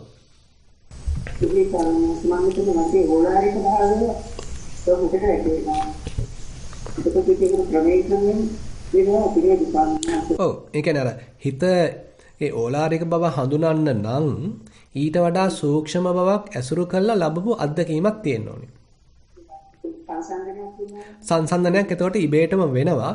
මම හිටිය තැන හරීම ශාන්ත තැනක්, නිස්කලංක තැනක්, සරල තැනක්. හැබැයි එතන දැන් මට අහිමි නේද දැන් මේ ඉන්න තැනේ තියෙන රළු බව නිසා. කියලා Tamanටම ඒක ඇතුළතින් තේරෙන්න පටන් ගන්න ඕනේ. හොඳයි. තෙරුවන් සරණයි. ඊළඟ අවස්ථාව ඉශාංක සමරවීර ඔබට ලැබෙනවා. අවසරයි සම්හංස. ඔව් කියන්න. සම්හංස මම ගියසරේ ඇහුවා මේ ගියසරේ සත්‍ය විතර කලින් මේ මම දැන් ආනාපාන සතියෙන් පටන්ගෙන ඊට පස්සේ සිතවිලි දකිද්දී සිතවිලි වලට ඇවිල්ලා සිතවිලි අඳුරගන්නේ සිතවිලි දිහා බලනකොට ආපහු ආනාපාන සතියට යනවා. එතනදි බලන විදිහ වැරදිද දන්නේ නැහැ කියලා ඔබ වහන්සේ කිව්වේ සැප හිතන්න එපා එන දේ බාර ගන්න කියලා. ඊට පස්සේ මම ඒක හිතේ තියාගෙන වාඩි වෙලා ඊට පස්සේ ඊළඟ පරයන්කේ කරද්දී දැන් ආනාපාන සතියෙන් පටන්ගෙන අර හුස්ම සංසිඳන අවස්ථාවට ඇවිල්ලා මම එතනම තියාගෙන හිටියා හුස්මේම අරමුණ. එහෙමම තියාගෙන ඉද්දී දැන් යන්තම් පපුවේ ගැස්ම දැන්න මම එතනට තරමුණු නොකරම මේ හුස්මම තියාගෙන ඉද්දී මේ ඊට පස්සේ මේ ශරීරය දැනෙනවා වගේ දැනුණා. මට එතනදිත් අර වගේ එකපාරම සැකයක් එන්න ආවා මේක ඇත්තටම දැනෙනවද නැත්නම් මට දැනෙන දෙයක්ද කියලා. මම ඊට පස්සේ ආපහු මතක් කරගත්තා මේ දැනෙන දේ බාර ගන්න කියලා මේ වෙනවා වෙන්නේ නැති කියලා. ආපහු හුස්මම තියාගෙන ඉද්දී අර විදිහටම සිතිවිලි කියන්නේ හුස්ම දැනෙන්නේ නැතුව ගිහිල්ලා තැනකට ආවගෙන නිස්කලංක තැනට ආවා. එතනදී ආපහු සිතිවිලි සැරින් සැරේ එන්න ගත්තා. සිතිවිලි එනකොට තේරෙනවා ඒක නිකන් බරක් වගේ හිත විතර්ක කරනවා වගේ. එතකොට දැන් වෙන්නේ තරම් වේගෙන් මේ ඉක්මනට නෙමෙයි. හැබැයි ටිකක් වෙලා එතන ඉන්න පුළුවන් වුණා. හැබැයි හුස්මට ආපහු යනවා. ආපහු මාරුවෙන් මාරු දෙනවා. අතන ඇවිල්ලා පුංචි වෙලාවක් විනාඩි 2ක් වගේ ඉද්දිම කම්මැලි ගොඩක් වෙලාවට නැගිටින්න හිතෙනවා. හරි. ඊට පස්සේ මේ තව ප්‍රශ්නයක් තියෙනවා දැන් අද. හැබැයි අන්න අතන දැන් එතන ගැන පොඩ්ඩක් කියන්න ඕනේ. එතන දැන් කම්මැලි හිතෙන තැන දැන් පොඩ ඉන්න පුරුදු වෙන්න ඕනේ. කියන්නේ දැන් භාවනාවෙන් අපිව දැන් අපිට සාමාන්‍යයෙන් තියෙන්නේ මොනවාම හරි කිරීමේ උවමනාවක්. අපි නිකන් ඉන්න අපිට තේරෙන්නේ නැහැ. භාවනාව ටික මේ ඉස්සරහට යන්න අපි මැදිහත් වෙලා කරන දේවල් ප්‍රමාණය අඩු වෙන්න පටන් ගන්නවා. අපිට විශේෂයෙන් කරන්න දෙයක් නැහැ. උදේ බලාගෙන සිටීම පමණයි තියෙන්නේ. එතකොට අර කරන්න මුකුත් නැතිවීම නිසා ඒ වගේම අරමුණත් සියුම් වීම නිසා අපිට සෑහෙන කම්මැලිකමක් දැනෙනවා. ඒ කම්මැලිකම පොඩ ජය ගන්න. ඒ කියන්නේ එකපාරටම ඕක පැය ගාණක් අපිට ඉන්න බෑ. හැබැයි කලින් දවසේ හිටියට වඩා විනාඩි 5ක්වත් වැඩියෙන් ඉන්න දැන් උත්සාහන්ත විය යුතුයි. ඊළඟ දවසට යනකොට තවත් විනාඩි 5ක්. ඊළඟ දවසට යනකොට තවත් විනාඩි 5ක්. අර කම්මැලි අවස්ථාව අපි තරණය කරන්න පටන් ගන්න ඕනේ. නැත්තම් අපිට එහාට යන්න අමාරුයි. මොකද අපේ හිත පුරුදු වෙලා තියෙන්නේ දැන් අපිට මොකක් හරි කාමච්ඡන්දයක් හිතේ දුවනකොට හරි මේ මොකක්ද ඒකට කියන්නේ ක්‍රියාශීලී ගතියක් තියෙනවා. ඒ වගේමයි කවුරු හරි ගැන හිතා ද්වේෂයෙන් ඉන්නකොට දෙවි ඉන්නකොට අතන හිතේ ක්‍රියාශීලී ගතියක් තියෙනවා. එහෙම නැත්නම් මොකක් හරි දෙයක් ගැන සැක කර ඉන්නකොටත් ක්‍රියාශීලී ගතියක් තියෙනවා. එහෙම නැත්නම් මොන හරි දෙයක් ගැන පසුතැවෙනකොටත් අන්න ඒ වගේ අවදි වෙච්ච ගතියක් තියෙනවා. දැන් මෙතන අපි කතා කරන්නේ ඒ එකක්වත් නැතිවත් ඉන්නකොට අවදියක් පැවැත්වීම. ඉතින් ඒක මුලදී හිත හඳුනගන්නේ නැහැ. කාමච්ඡන්දයෙන් තොරයි තීන මිද්දෙන් මොකද්ද මේ විචිකිච්ඡාවෙන් අහර මේ අපි ওই කතා කරන නීවර වලින් හිත නිදහස් වුණාම හිතට හරි ඒකාකාරීත්වයක් තමයි දැනෙන්නේ. ඒ නිසා තමයි නින්දරත් වැටෙන්නේ. හැබැයි අපි එතෙන්දී ඒ ඒකාකාරීත්වය පොඩ හුරු කරනවා නම් තමයි අන්න හිත තව සියුම් වෙන්න පටන් ගන්නෙ, සූක්ෂම වෙන්න පටන් ගන්නෙ. බරපතල ගොරෝසු අරමුණු වලින් තොරවත් සිහියෙන් අවදියෙන් ප්‍රබෝධයෙන් ඉන්න පුළුවන්කම ඇති වෙන්නේ ඔය හරහා. හොඳයි. අද ධර්මදේශනාව කියද්දී හිතුණු දෙයක් තමයි දැන් මම මේ ඔය ඊට කලින් පොඩ්ඩක් මේ උත්සාහ කරලා තියෙනවා දැන් අර අතනේ ආනාපානසති සංසිඳන අවස්ථාවෙන් අර ප්‍රථම ධානය ඒ වගේ අවස්ථාවලට යන්න පුළුවන්ද කියලා. හැබැයි වැඩෙන්නේ වෙනත් පැත්තකින්.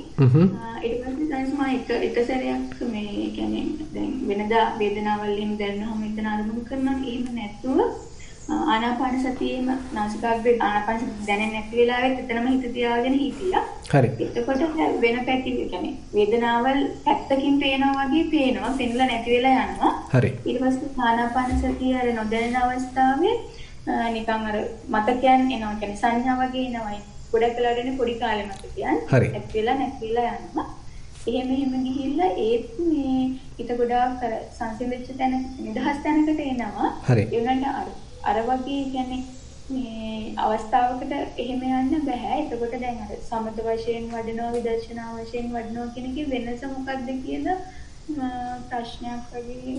ඔව්. දැන් ඇත්තටම සමත පැත්තෙන් යනවා නම් ආනාපාන සතියෙන් සමතේ වඩද්දී යන්න තියෙන හොඳම ක්‍රමය තමයි දැන් අපි ඔය විස්තර කරපු ආනාපාන සති නිමිත්තක් මුල් කරගෙන ගැඹුරට යෑම.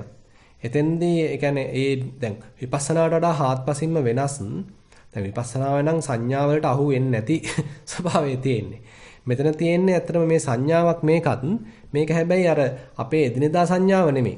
එදිනෙදා දැන් අපි හිතන්න හිත සංසුන් වුණාම මතක් වෙන්න පුළුවන් අතීතයේ වෙච්ච දේවල් මේ දැකපු අය කතා කරපු අය නැත්නම් පුංචි කාලේ කරපු කියපු දේවල් ඒ මතක් වෙන සංඥා තියෙනවානේ. ඒවා ඇවිල්ලා බොහොම ඕලාරික මට්ටමේ සංඥා. ඒවා සම්පූර්ණයෙන්ම ඉතින් බැහැර කරන්න ඕනේ. මෙතන මේ කතා කරන ආනාපාන සති නිමිත්ත කියන්නේ නිකන් හුදු ආලෝක ස්වභාවයක් නිකන් වලාකුලක් වගේ තත්වයක් තමයි එතන නිකන් පේන්න ගන්න. ඒක අපිට දිනු කළා ගන්න පුළුවන් මේ සමාධියකට තව ගැඹුරු සමාධියකට යෑම පිණිස.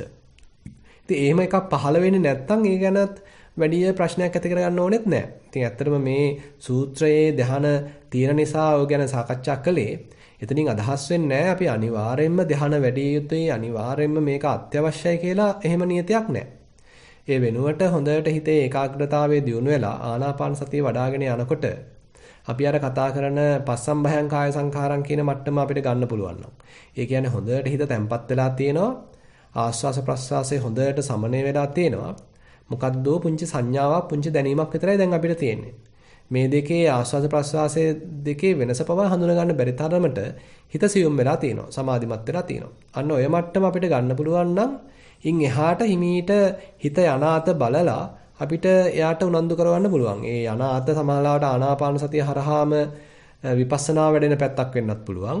එහෙම නැත්නම් කයේ විවිධාකාර දේවල් මතුවෙලා කම්පන චංචල ස්වභාවයන් මතුවෙලා තදවීම රළුවීම ඔය වගේ විවිධ ධාතු ලක්ෂණ මතුවෙලා ඒ හරහා ධාතු මනසිකාරයට යන විපස්සනා මාර්ගයක් වෙන්නත් පුළුවන්. ඒ නිසා අපිට අපි උවමනාවෙන් අනිවාර්යයෙන්ම මේ පාරේ යා යුතුයි කියලා එහෙම හිත මෙහෙම කරන්න අවශ්‍ය නැහැ. මුලදී හිත වැඩෙන පැත්ත පොඩ්ඩක් බලලා ඒ අනුව මේ අවශ්‍ය නම් විතරක් පුංචි හඩ ගැස්වීමක් කරාට වරදක් නැහැ.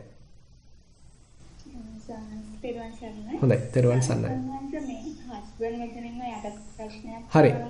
හරි කියන්න.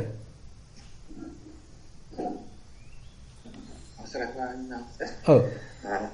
මට මේ මුලින් වැඩලා තිබ්බේ සමත භාවනා වෙන්නේ මේ කියන්නේ ආලෝක ස්වභාවයක් විදිහට තිබ්බා. ඊට පස්සේ මම බැලුවා විපස්සනා භාවනාව කියන්නේ මොකක්ද කියලා. හරි. ඊට පස්සේ මේ දැන් දෙකම කියන්නේ බැලුවා ඊට පස්සේ මේ සමත භාවනාව ටික දුරක් වදලා ඊට පස්සේ විපස්සනාවට යන්න කියලා. ඒ කියන්නේ සත්‍යවත් ආලෝක පොඩ්ඩක් අඩු වෙලා මේ විපස්සනාව වැඩන්න පුළුවන් වෙයි කියලා. හරි. ඊට පස්සේ මේ මම බලන්නේ ඉතින් ආනාපාන සතිය සංඥා ස්වභාවය කියන්නේ මේ තදගතිය ඊට පස්සේ නාසයේ උණුසුම් ගතිය වගේ දේවල් තමයි බලන්නේ. හරි. කොහොම හරි මේ ඒ ආලෝක ස්වභාවය අඩු වෙන්න ගත්තා. හැබැයි දැන් කිසිම ආලෝක ස්වභාවයක් දැනෙන්නේ නැහැ. ඒකමක් නැහැ. ඒ කියන්නේ කොහොමත් දැන් කියන්නේ අපි විපස්සනාවට හැරෙනවත් එක්ක හැරුණාට පස්සේ ඔය මතුවෙච්ච ආලෝක ස්වභාවයට අපි මූලිකත්වයක් දෙන්නේ නැහැනේ. ඒතකොට සමාධිය නෙමෙයි ඉස්සරහට එන්නේ. සමාධිය වෙනුවට සතිය ප්‍රඥාව කියන ලක්ෂණ තමයි ඉස්සරහට එන්නේ. ඉතින් එතකොට මේ ආලෝක ස්වභාවය නිකං අර මේ කලින් වගේ සංඥා මට්ටමක් ඉතුරු වෙන්නේ නැහැ. ඒ වෙනුවට නිකං හිතේ යම් ප්‍රබෝධයක් තියේවි ඒ ඇති. හැබැයි හිතේ පැහැදිලි බව ඉතිරි වෙනවා. හිත දැන් සමාධියක් කරහා හිත එනවනේ නිකන් දඟලන්නේ නැති තැම්පත් වෙච්ච ස්වභාවයකට. අන්න ඒ ස්වභාවය තමයි අපිට අවශ්‍ය වෙන්නේ. ඒ මට්ටම ප්‍රමාණවත් ඊට පස්සේ මේ මතුවෙන අරමුණු නිරීක්ෂණය සඳහා. ඒ නිසා අර කලින් සමත සමාධියේ තිබිච්ච ඒ සියලු ලක්ෂණ දැන් නොතිබුණා කියලා ඒක ගැටලුවක් වෙන්නේ නැහැ. ඊට පස්සේ මේ ශරීරයේ වේදනාවට යනවා කියන්නේ වේදනාව කියන්නේ මොකද ශරීරයම දැනෙන්න ගන්නවා කියන්නේ වේදනාව. ඔව්. ඔව්. එක තැනක් මේ බලන්නේ නෑ තාම. ඒ අතරින් ඔය වේදනා අතරින් ටිකක් ප්‍රබලව දැනෙන එක තැනක් හොයාගන්න. එක තැනක් අල්ලගන්න. පහසු තැනක්. එතකොට එතනට තමයි නැවත නැවත ඊළඟට අපේ හිත නංවන්නේ. දැන් ඒක තමයි අපේ කර්මස්ථානයේ බවටපත් වෙන්නේ. හිතන්න දැන් දහපලක වේදනාව දැනෙනවා. දහපලක වේදනාව දැනෙද්දි Tamanට පහසුයි කියලා හිතෙන ප්‍රබලව දැනෙන එක තැනක් තෝරගෙන එතනට අපේ හිත නැවත නැවත නංවමින් ඒක දිහා බලනවා. දැන් ඒක සාර්ථකද කියන එක තේරෙන්නේ ඒ වේදනාව දැන් ටිකක් තීව්‍ර වෙලා දැනෙන්න පුළුවන්. ටිකක් උත්සන්න වෙලා දැනෙන්න පුළුවන්. ඒ කියන්නේ අපේ සමාධිමත් බව දැන් එතෙන්ට යොමු වෙලා තියෙන්නේ. එතකොට තමයි යන්න ඒකාග්‍ර වෙච්ච හිතින් සමාධිමත් හිතින් දැන් වේදනාව හොඳට නිරීක්ෂණය කරනවා. වේදනාවට මොකද වෙන්නේ? මෙතන මොකද්ද මේ ඇත්තටම වේදනාව කියලා කියන්නේ කියලා පොඩි කුතුහලයක් හිතේ ඇති කරගෙන ඒ වේදනාව දිහා හොඳට බලනවා. හොඳට නිරීක්ෂණය කරනවා, පරීක්ෂණය කරනවා. ඒක තමයි ඊළඟට කරන්න තියෙන්නේ. හිතන්න ඒක සමනය වුණා. ඊට පස්සේ වෙන වේදනාවක් තෝරගන්නවා. තෝරගෙන එතෙන්ට අපේ සමාධිමත් හිත යොමු කරනවා. සමාධිමත් හිත යොමු කළා ඒක නිරීක්ෂණය කරනවා. ඒ විදිහට දිගට වේදනාව නිරීක්ෂණය කරන්න පුළුවන් නම් දිගට කරගෙන යන්න.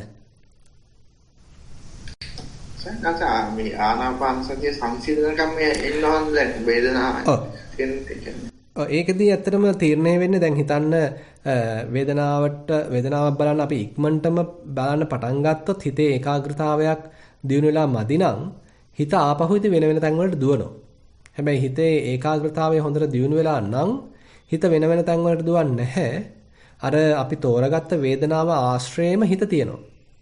ඉතින් ඒ අනුව තමයි අපිට තීරණය කරන්න වෙන්නේ මගේ උවමනා කරන පමණට ඒකාග්‍රතාවය දියුණු වෙලාද කියලා. ඉතින් දියුණු වෙලා නැත්තම් හිත ආයෙත් අතීතය අනාගතය අල්ලගෙන දුවන්න පටන් ගත්තොත් නැත්තම් මේ වේදනාව ගැනම හිතේ ගැටීමක් පහළ වෙනවා නම් ඒ කියන්නේ තාම ප්‍රමාණවත් තරමට මේ ඒකාග්‍රතාවය දියුණුලා නැහැ. එහෙමනම් ඉතින් ආයෙත් ආනාපාන සතියට ගිහිල්ලා තව ටිකක් හිත ඒකාග්‍ර කරගන්න එක වටිනවා. අර දෙකම දැනන කියන්නේ ආනාපාන සතියක් දැනනවා වේදනාව කියන්නේ හුස්ම ගන්න දැනනවා හරි වේදනාවක් දැනනවා. ඔව් කමක් නැහැ. කියන්නේ හුස්ම ගන්න එක දැන් බලන්න නැතුව දැන් හුස්ම ගන්න වැඩෙන් ආනාපාන සතියෙන් හිතේ ඒකාග්‍රතාවය වැඩුණ බව Tamanට තේරුණා නම් ඊට පස්සේ වේදනාව පැත්ත බලන්න ගත්තට වරදක් නැහැ. හුස්ම ගැනීම වුණත් ඉතින් මේ ඇත්තටම මේ උපේක්ෂා වේදනාවක් කියලා මේ වේදනාව මොහුනුවරින්ම බලන්නත් පුළුවන්. දැන් ඒතර අපි අර බලන දෘෂ්ටි කෝණය තමයි වෙනස් වෙන්නේ. එතනක් තියෙන උපේක්ෂා වේදනාවක් ඊළඟ කායික වශයෙන් කොහේ හරි තව තැනක මතුවලා තියෙන යම්කිසි දුක් වේදනාවක් එතෙන්ට කිට්ටු කළා ඒ දුක් වේදනාව බලනවා. ඒ වගේ අර වේදනා ස්වરૂපයෙන් මුළු කයම නිරීක්ෂණය කරනවා. හොඳයි, තෙරුවන් සරණයි. ඊළඟට අතවිසීමක් කර තිබෙනවා ලකී කියලා ඇවිල්ලා තියෙන කෙනෙක්. ඔබට අවස්ථාවක් තියෙනවා ප්‍රශ්න අහන්න පුළුවන්. පොඩ්ඩක් ඇහෙනවා මදි පොඩ්ඩක් කිට්ටු වෙලා කතා කරන්න. කියන්නකෝ. මම කියන්නේ සම්මාස දැන් වන්සේ මේ ආරෝප නිමිත්තක් අරගෙන මේ පිටිසුක කරන්නේ මේවත් කරගන්න පුළුවන් කෙනෙකුට ඒ කියන්නේ මේ අතරම මේ අපවුද කියනවා ඒ කියන්නේ මේ පස්සම්බය සංකාර කාය සංකාර කියවම ස්මරණ සංසිඳාම ඊට පස්සේ ආනාපාන සති සූත්‍රයේ 16 ආකාරයක වලින් විදියට පිටිසුක ඇති වෙන්න පුළුවන්. ඔව්. එතකොට මේ ස්මරණ භෞතික ෆිසිකල් සෙන්සේෂන් නෙට්වර්ක් හාමනාස්දාගේ රූප සංඥාව යන හිතේ දැන් වැඩ කරන තාම අර ආනාපාන සති රිද්ම් එක වගේ ඉකල්ලන් ගියාම මේ ප්‍රීතිසුඛ නිකටම වැඩි වෙලා ඒ රූප සංඥාව නැතිවෙච්ච ගාම ආයතර ප්‍රීතිසුඛ සම්පූර්ණයෙන්ම සමනය වෙලා මේ වක්දුරට හිත සංසුන් වෙනවා. ඔව්. එතකොට මම ඥාන ගන්න නම් ගන්නේ නැහැ කොහොම වෙනවද කියලා හිත උගත් සංසුන් වෙනවා. ඔය වගේම කතාවක් මේ බුරුමේ අත්පුජනීය සයිඩෝ පන්ති සමාජයේ මේ දේශනාවල පොතක් තියෙනවා ඉන්දිස්වරි සමාජ කියලා ඉන්දිස්වරිලයිස් කියලා. ඔව්. ඒකත් ඔය ඥාන ගැන විපස්සනා ඥාන ගැන උන්වහන්සේ කතා කරනවා. ඔව්. ඔව්. ඇත්තටම මේක ඇත්තටම මෙහෙමයි. දැන් අපි අද ඇත්තටම විස්තර කරේ තනිකරම සමත ධ්‍යාන සම්බන්ධයෙන්. දැන් එතනදී ඒ නිසා එතන ඒක පටලවා ගන්න නරකයි විපස්සනා ධ්‍යානත් එක්ක. මොකද ආනාපාන සති සූත්‍රය ගැන වෙනම සාකච්ඡා කරනවා නම් ආනාපාන සති සූත්‍රය ඇත්තටම විපස්සනා මුල් කරගත්ත සූත්‍රයක්.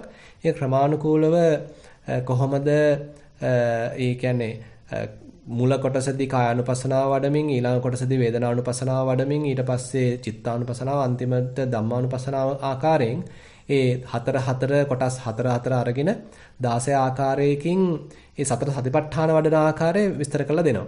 ඉතින් එතකොට ඒක සෑහෙන්න විපස්සනාවට බර වෙච්ච දේශනාවක්. ඊට අමතරව පඬිත ස්වාමීන් වහන්සේගේ පඬිතාභිවංශ ස්වාමීන් වහන්සේගේ අර ඉන් දිස් වෙරි ලයිෆ්ස් පොතේ විවිධ විපස්සනා මට්ටම් ඔය සමත සමාධිත් එක්ක නැත්නම් සමත ධානයත් එක්ක සංසන්දනය කළා. ඒ සමත ධානයේක ලක්ෂණ මෙන්න මේ අවස්ථාවේදී විපස්සනා මනසේ තියෙනවා කියලා ඒක විපස්සනා ධානයක් වශයෙන් විස්තර කරලා තියෙනවා. ඉතින් ඒක කවුරුත් ඉතින් මේ මොකක්ද ඒකට කියන්නේ අභියෝග කරන්න ගිහිල්ලා නැහැ. ඉතින් එතන ඇත්තටම විපස්සනාවෙන් ගත්ත ධාන මට්ටමක් තියෙන්නේ. උදාහරණයක් වශයෙන් අපි හිතමු කෙනෙක් ඒ අරමුණට එතන අරමුණට හිත නංවනවා. හිතන්න දැන් වේදනානුපස්සනාවක් වඩනවා. එයාගේ හිත වෙන අතීත අනාගත අරමුණු වල දුවන්නේ නැහැ. මේ මතුවෙන වේදනා අරමුණට හිත නංවන්න පුළුවන්. ඔන්න එතන විතර්කයක් තියෙනවා. ඊට පස්සේ ඒ වේදනා අරමුණේම හිත හැසිරෙනවා. එතන ਵਿਚාරයක් තියෙනවා. ඒ වගේමයි දැන් මේ හිත වෙන අරමුණු වල දුවන්නේ නැතුව අපිට උමනා වැඩේ හරියට කරන නිසා එන්න අපිට යම්කිසි ප්‍රමෝදයක් ප්‍රීතියක් තියෙන්නත් පුළුවන්. කායික සැහැල්ලුවක් තියෙන්නත් පුළුවන්. සුඛයක් තියෙන්නත් පුළුවන්. හරියට මේ අරමුණේ ඒකාග්‍ර වෙලා තියෙන හින්දා එතන සමාධියකුත් තියෙනවා. ඉතින් ඒ නිසා ස්වාමීන් වහන්සේ හඳුනන ඕන මේක ප්‍රථම ධානයක ලක්ෂණ මෙතන තියෙනවා. ඊට පස්සේ තවත් ඉතින් ගැඹුරකට ගිහිල්ලා කෙනෙක් ඒ අරමුණ කෙරෙහි ප්‍රීතිය වෙනුවට දැන් හුදු මොකක්ද ඒකට කියන්නේ අරමුණේම හිත නංවගෙන ඒක දිහා බලද්දි ඔන්න සමහරලාට ඔන්න විතර්ක ਵਿਚාර සමනය වෙච්ච මට්ටමක් ඔන්න එතනින් හඳුනා ගන්න පුළුවන්. ඔන්න ඒක ටිකක් දෙවන ධ්‍යානයට ආසන්නයි. ඔය ආකාරයෙන් ස්වාමීන් වහන්සේ සංසන්දනාත්මකව විග්‍රහයක් ඉදිරිපත් කරනවා විපස්සනා ධ්‍යාන හඳුන්ලා දීලා. ඒ නිසා ඒක ඇවිල්ලා ටිකක් අර විපස්සනා මුල් කරගත්ත ධ්‍යාන අර්ථකථනයක් කියලා කියන්න පුළුවන්. ඒක මේ සාමාන්‍ය සමත ධ්‍යාන නෙමෙයි. එතන තියෙන්නේ. දැන් සමත ධ්‍යානයකදී අපි අරමුණ විමර්ශනය කරන්න යන්නෙම නැහැ. නිකන් අරමුණට බැස ගැනීම තමයි සමත ධ්‍යානයක තියෙන ප්‍රධාන ලක්ෂණය. දැන් අපි ඒකනේ ඉංග්‍රීසියෙන් ඇබ්සෝප්ෂන් කියලා කියන්නේ. ඒ අරමුණට සම්පූර්ණ නිමග්න වීමක්, අරමුණ සමග ඒකාත්මීය වීමක්. අරමුණ විමසන්න යන්නේ නැහැ. විපස්සනාවේ තියෙන අරමුණ විමසනවා. එතන තමයි ධම්මවිචයක් මේ වර්ධනය වෙන්නේ.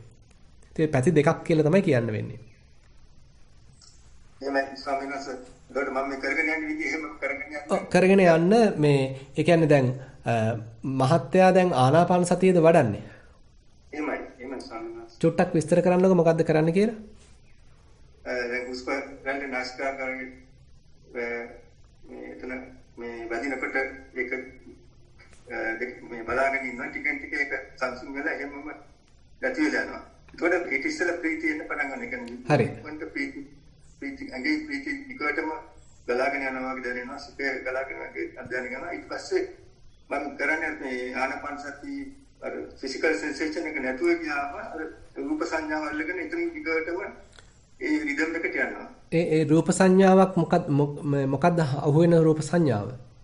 නිකන් නළල මැද ආනාපාන සති රිද්ම් එක වගේ නළල මැද එහෙමකට තියෙනවා. ඒක අල්ලගෙන දිගටම ගියාම පිටස් කරලා ඒකට ඊට පස්සේ නැති වෙලා යනවා. හරි. එතකොට හිත දිහාත් බලන්න දැන්. හිත දිහාත් බලන්න හිතට ටිකක් නිදහස දීලා බලන්න හිත දිහා. ඒ කියන්නේ දැන් අර කායික වශයෙන් මතුවෙච්ච ප්‍රීති ස්වභාවයන් අපි නිකන් අනුන්ගේ දේවල් වගේ දැක්කා. ඊට පස්සේ ඒවා සමනය වුණා. ඊට පස්සේ ඔය කියන මේ නිකන් කම්පන ස්වභාවයක් පොඩි රිද්ම් එකක් Tamanට අහුණා. ඒකත් හොඳට බැලුවා. ඒකත් ඔන්න සමනය වුණා. ඊට පස්සේ හිතට ටිකක් නිදහස දීලා හිත දිහා බලන්න. හිතට පොඩ්ඩක් කැමතිනම් එහෙ මෙහෙ යන්න ඉඩ දීලා හිත දිහා බලන්න. එතකොට අන්න තමන්ගේ හිතේ පොඩි චංචල වීම, හිතේම යම් සිතුවිලි පහළ වීම තේරෙන්න පුළුවන්. ඒවා හුදෙක් සිතුවිලි පමණක් වශයෙන් තේරුම් ගන්න. ඒවට මේ දැන් හිතට පොඩ්ඩක් යන්න දෙන්න කියන එකෙන් අදහස් වෙන්නේ නැහැ හිතට ඒවට උල්පන්දම් දෙනවා කියලා. හිතට පොඩි නිදහසක් දීලා තමයි දැන් හිත දිහා බලන්නේ. එතකොට ඔන්න හිත පොඩ්ඩක් එළියට පයින්නවා. ආයෙත් ඔන්න අතීතයට යන්න හදනවා, අනාගතයට යන්න හදනවා. එතකොට ඒ පහළ වෙන සිතුවිලි වශයෙන් තේරුම් අරගෙන අතහැරලා දානවා. ආයෙත් තව සිතුවිල්ලක් වශයෙන් තේරුම් ගන්න අතහැරලා දානවා. මෙහෙම කරන්න හිත තැම්පත් වෙනවා. ඒ තැම්පත් වෙන්නේ අරමුණක නෙමෙයි. අරමුණකින් තොර ස්වභාවයක තමයි හිත තැම්පත් වෙන්න පටන් ගන්න. දැන් අර මොකද්ද ආනාපාන සති සූත්‍රයේ 12 වෙනි කොටස තියෙන්නේ. විමෝචයන් චිත්තං අස්ස සිස්සාමිති සික්ඛති කියලා. අනේ එතන තමයි මම මේ මහත්යාව යොමු කරන්නේ. ඒ කියන්නේ දැන් කයත් ඔන්න අතහැරිලා. වේදනාවනුත් අතහැරිලා. ඊට පස්සේ හිතේ පහළ වෙන සිතුවිලිත් අතහරින මට්ටමට යන්නයි තියෙන්නේ. එතකොට තමයි හිත මොකක්වත් අල්ලන්නේ නැති තත්වයකට ගන්න පුළුවන්. එනේන සිතුවිලි දිහා බලාගෙන ඉන්න එක තමයි දැන් හොඳයි. ඒවායේ පටන් ගන්න හැටි අවසන් වෙන හැටි. ආයෙත් තව එකක් පටන් ගන්නවා ආයෙත් අවසන් වෙනවා. අපි නිකන් කෑලි මූට්ටු කරන්න හදනවා ඊට පස්සේ මේ මූට්ටු කරන්නේ නැතුව ඉන්නවා. අපි කෑලි තව අඩු වැඩි එකතු කරන්න හදනවා ඒක එකතු කරන්නේ නැතුව ඉන්නවා. ආයෙත් එතකොට අර මේ පහළ වෙන සිතුවිලි වැඩි දුරක් දුවන්නේ නැතුව ඉක්මනටම අවසන් වෙනවා. එහෙමයි සම්. ඔය දෙක ඔහම කරගෙන යන්න. හොඳයි. තෙරුවන් සරණයි. ඊළඟ අවස්ථාව සම්පත් ඉරෝෂන් අතැසවීමක් කර තිබෙනවා.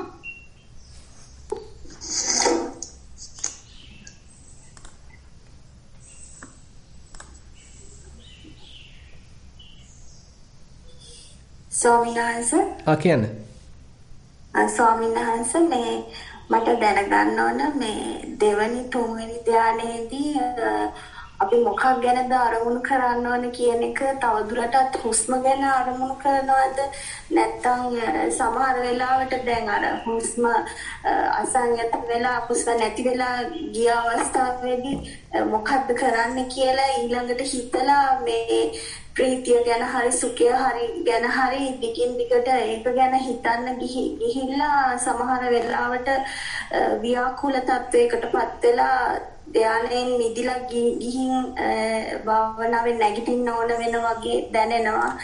එතකොට හරියටම තේරෙන්නේ නැහැ මේ හුස්ම නැති වෙලා ගිය අවස්ථාවේ ඉඳන් දැන් මොකක්ද අරමුණු කරන්නේ මේ වෙලාවේ කියන එක තේරෙන්නේ නැහැ. හරි. එතකොට මේ දැන් තියනවාද අපිට මොකක් හරි මාර්ග සලකුණක් දැන් ඉන්නේ මෙතනයි දැන් ඉන්නේ දෙවෙනි ධානයේ ඉන්නේ දැන් මේක කරන්න ඕන එහෙම තේරුමකුත් නැහැ ස්වාමීන් වහන්සේ. අර කොහොමස්ම නැති වෙලා ගිය තැන ඉඳන් අර මට ඕන දේවල් ඒ කියන්නේ අර ටිකක් අද කරලා කරන්න ගිහිල්ලා ව්‍යාකූල වෙලා භවනාව ඉවර වෙන ගතියක් තියෙනවා.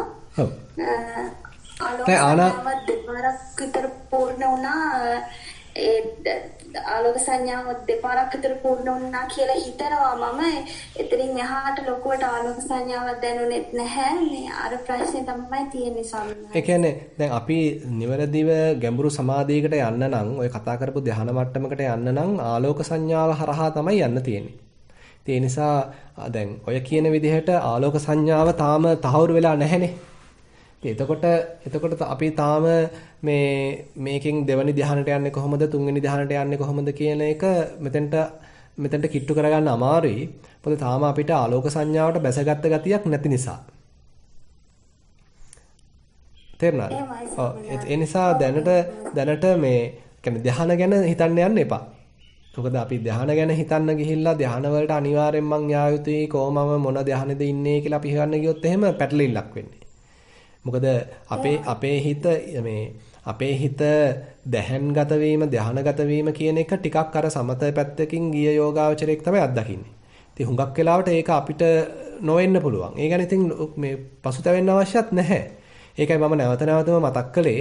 දැන් මේ සූත්‍රයේ තියෙන නිසා තමයි ධාන ගැන විස්තර කරේ මේ මිසක් මේක අත්‍යවශ්‍යයි කියලා නියමයක් නැහැ. ඒ නිසා විපස්සනාවක ගමන් කරන යෝගාවචරයේකට එහෙම නැත්නම් අපි සාමාන්‍ය බොහොම බහුතරයක් දෙනා මේවෙන් තොරව තමයි ඉස්සරහට යන්නේ. ඒ කියන්නේ වරදක් නැහැ. එයා ආනාපාන සතිය ඔස්සේමත් අර කලින් මහත්තයෙක් කිව්වා වගේ මේ 16 ආකාරයෙන් ලස්සනට විපස්සනා මාර්ගයක ඉස්සරහට යන්න පුළුවන්. එහෙම නැත්නම් ආනාපාන සතියෙන් ඕමනා කරන හිතේ ඒකාග්‍රතාවය හදාගෙන ඔය ධාතු මනසිකාරයක්, වේදනානුපස්සනාවක් ආහාරය මුල් කරගෙන විපස්සනා ඔස්සේ ගැඹුරට යන්නත් පුළුවන්. ඒ නිසා මාර්ග කීපයක් තියෙනවා. අර අපිට තියෙන්නේ පොඩ්ඩක් අපේ අත්දැකීම චුට්ටක් විස්තර කළා මොන පැත්තකින්ද යන්නේ කියලා පොඩ්ඩක් අර නිරවුල් කරගන්නයි තියෙන්නේ. නැත්තම් අපි එක පැත්තක යනවා, ඒ පැත්තේ යන ගමන් වෙනත් පැත්තක තියෙන ලක්ෂණ අනේ මාගාව නැහැ නේද කියලා අපි හිතන්න ගියොත් අපි ඔන්න වැටෙනවා. දැන් මට තේරෙන විදිහට නම් ටිකක් ඔය ආනාපාන සතිය සමනය වීමක් වෙලා තියෙනවා. ඊට පස්සේ අපි බලෙන් අර කොටසක් ආරෝපණය කරන්න ගිහිල්ලා තමයි පැටලිලා තියෙන්නේ. ඒ නිසා දැන් හිතන්න ඕන සමනය වුණා කියලා ආස්වාස ප්‍රස්වාස ටිකක් සමනය වුණා, තැම්පත් වුණා. ඊට පස්සේ කයේ එහෙම මොනවද මතුවෙන්නේ කියලා බලන්න. එහෙමයි සමිනාස. ඒ මතුවෙන දේවල් හොඳට නිරීක්ෂණය කරන්න පටන් ගන්න. එතකොට අපිට ලස්සනට විපස්සනා ඔස්සේ ගැඹුරකට යන්න අවස්ථාව සැලසෙනවා. දැන් ආනාපාන සතිය නැති වුණාම කය ගැන බලන්න ඕනේ. කියන්නේ කය කොහෙන්ද දැනෙන්නේ, දැනීමක් ඇති වෙන්නේ හුස්ම ගැන කියන එකද ස්වාමීන් වහන්සේ බලන්න ඕන. දැනට නිකන් අපි දෙමු නාසිකාග්‍රේ ගාවම හිත තියාගෙන ඉන්නවා, හුස්ම රැල්ල සංසිඳිලා තියෙනවා.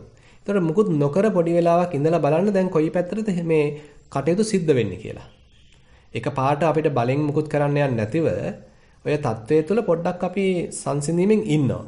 ඉන්නකොට සමහර ලාවට ඔන්න ආනාපාන සතියෙම අපිට ඉස්සරහට යන්න පුළුවන් නම් අර කායික පිනායාමක් නිකන් රැලි රැලි යනවා වගේ ගතියක්, ඇඟ කිලිපොලා යන ගතියක්, ප්‍රීති ස්වභාවය සමහරට පහළ වෙලා අන්න ඒ පැත්තෙන් පාරක් විවෘත වෙනවා. එහෙම නැත්තම් අන්න කයේ යම්කිසි වේදනාවක් මතුවෙන්න ගන්නවා, නිකන් කම්පණය වීම වගේ දැනෙන්න ගන්නවා, යම් තැන්වල ඔන්න නලියන්න වගේ පටන් ගන්නවා. අන්න ඒ වගේ තවත් පැත්තකින් වෙන පාරක් විවෘත වෙනවා. ඒ වගේ අර භාවනාවට නිකන් නිසි නින්දේ වැඩෙන්න දෙන එක වඩා සුදුසුයි. අපි ප්‍රීති සුඛයක් මතුවලා තියෙනවා ස්වාමීන් වහන්සේ සමහර අවස්ථාවලදී. ඊට පස්සේ ප්‍රීතියත් සුඛයත් එකට මිශ්‍ර වුණ ස්වභාවයක් ඇති වෙලා ප්‍රීතියත් සුඛයත් නිකන් මර්ධනය වෙච්ච එක ඒකත් ටිකක් නැති වෙලා වගේ ගිය අවස්ථාවල් තියෙනවා ස්වාමීන් වහන්සේ. හොඳයි. ඒවා තමයි නැවත නැවත කරන්න තියෙන්නේ. අපි භාවනාවේ නැවත නැවත යෙදෙනකොට තමයි ওই ටික අපිට තේරුම් ගන්න පුළුවන් වෙන්නේ. නැත්තම් ඉතින් අර කලාතුරකින් ඒක වෙනවා. ඊට පස්සේ ආයෙත් ඉතින් අපි අර ටිකක් අඩු මට්ටමකින් ඉන්නවා. ආයෙත් ඔන්න කලාතුරකින් එනවා. ඔන්න වගේනේ තියෙන්නේ. ඔව් එහෙම වෙනවා ස්වාමීන්. ඔව්. දිගට කරගෙන යන්න. සක්මන් භාවනාවත් කරන්න හැබැයි. එහෙමයි ස්වාමීන්. හොඳයි. තෙරුවන් සරණයි.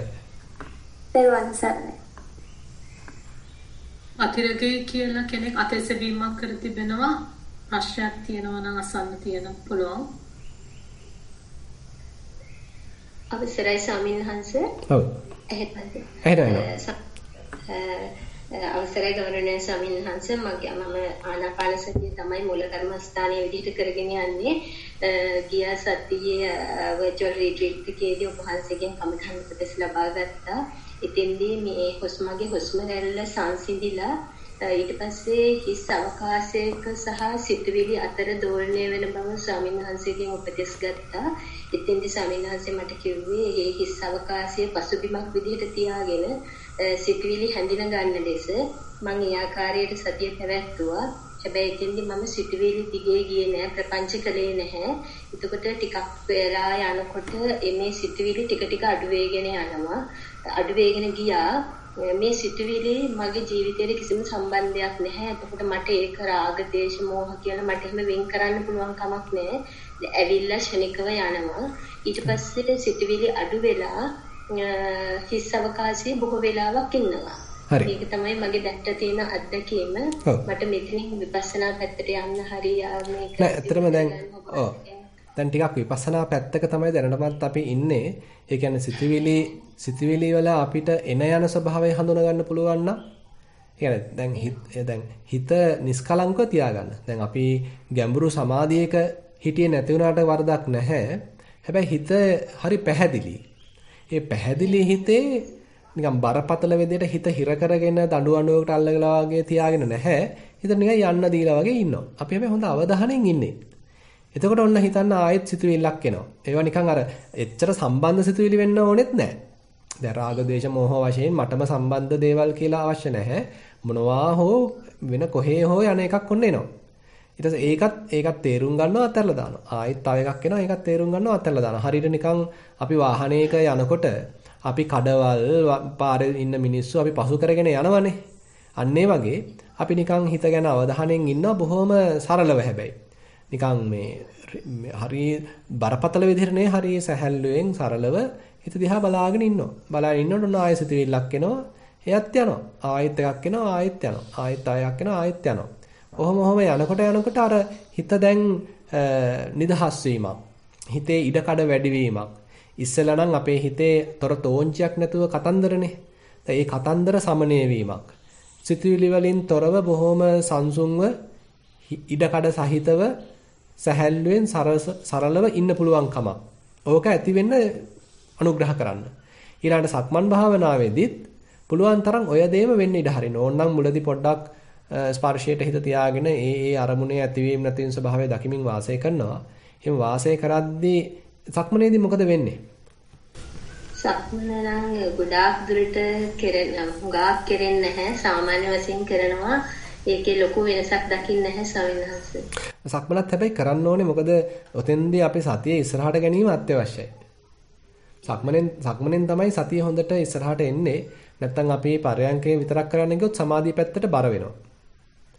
ඔතෙන්දී සමාධියයි සතියයි ප්‍රඥාවයි කියලා තුනක් තියෙනවනේ විශේෂයෙන්ම. ඔය තුන ගැන අපි ටිකක් අවධානයෙන් යන්න ඕනේ. අපේ හිත ඕනවට වඩා සමාධියට කිට්ටු කරන්න ගත්තොත් එහෙම හිතට සිතුවිලි එන්නෙම නැති වෙනවා සමාධියේ මේ ශක්තිය නිසා. දැන් සතිය දිනු කරද්දී හිතේ අවදිමත් බව තියෙනවා. එතකොට අර සමාධිය අවශ්‍ය වෙන්නේ නිකන් හිත පැහැදිලි බව ඇති කරගන්න පමණයි.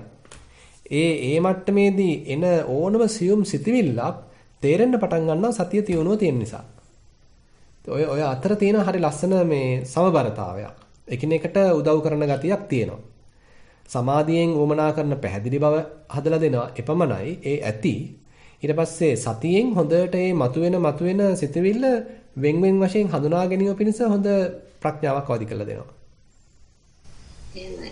ඒකවල දැන් අර හිස් අවකාශය තුළ ගොඩක් වෙලා රැඳෙනකොට ඉන් එහාට කොහොමද සිතුවිලි අඩු වෙලා තියෙනකොට කරන්න ඕනද? නෑ එතන ඉන්නයි තියෙන්නේ ටිකක්. අතන මුකුත් නොකර සිටීමයි කරන්න තියෙන්නේ. ආයි අමුතුවෙන් එතෙන්දි කල යුතුයි කියලා දෙයක් නැහැ. දැන් ඔය බොජ්ජංග ධර්ම වල උපේක්ෂා සම්බොජ්ජංගයට තමයි දැන් අපි කිට්ටු කරන්නේ. හැබැයි සක්මන අනිවාර්යයි. සක්මන අනිවාර්යෙන්ම මේ කරලා එතනදී බලන්න ඕනේ මේ කියන්නේ දැන් කොච්චර කාලයක් තිස්සේ භාවනාව වඩනවද? මම ඉස්සරහට ඇවිල්ලා තියෙන අවුරුදු 5ක් විතර කාලයක් කරනවා සමිනා. හොඳයි. එහෙමනම් ගැටලුවක් නැහැ. සක්මනත් පොඩ්ඩක් කළා. මොකද දැන් ඔය පරයන්කේදී එන ඔය හිතේ නිදහස් බව සක්මනේදීත් ගන්න පුළුවන්ද කියන එක සැලකිලිමත් වෙන්න. ඒකයි මම කිව්වේ දැන් පරයන්කේ විතරක් කළා මදි. හොඳයි. ඒකම තව දැනගන්න ඕනේ මේ අර දැන් අද ස්වාමීන් වහන්සේ කතා කළා විපස්සනා ධ්‍යාන කියලා වෙනම දෙයක් තියෙනවද? නෑ ඒක ඇත්තටම ඔය මේ සයාඩෝ වූ පඬිතු ස්වාමීන් වහන්සේ කරපු විග්‍රහයක්. ඒක ඒ කියන්නේ දැන් අපි විපස්සනාවේ පසු කරගෙන යන යම් මට්ටම් අර සමත ධ්‍යානවල තියෙන ධ්‍යාන අංගත් එක්ක යම් සංසන්දනයක් කරන්න පුළුවන්. ශනික ධ්‍යානයක් වශයෙන් අන්න හරි. ඉතින් ඒක නිසා ඒවට අපි අර ඒ නම්ගම් දුන්නේ නැහැ කියලා ඔය කිසි ගැටලුවක් නැහැ. අපි අනිවාර්යෙන් මේවා මේ විදිහටම තියෙන්න ඕනේ කියලා එහෙම දෙයක් නැහැ. මේ හිත යන විදිහට බලලා කරගන්න පුළුවන්. ඒක අර හඳුනා ගැනීම පිණිස කරපු විග්‍රහයක් එතන තියෙන්නේ. එමයි සමිනාස. හොඳයි. අමාලිට අවස්ථාව තියෙනවා ඊළඟට.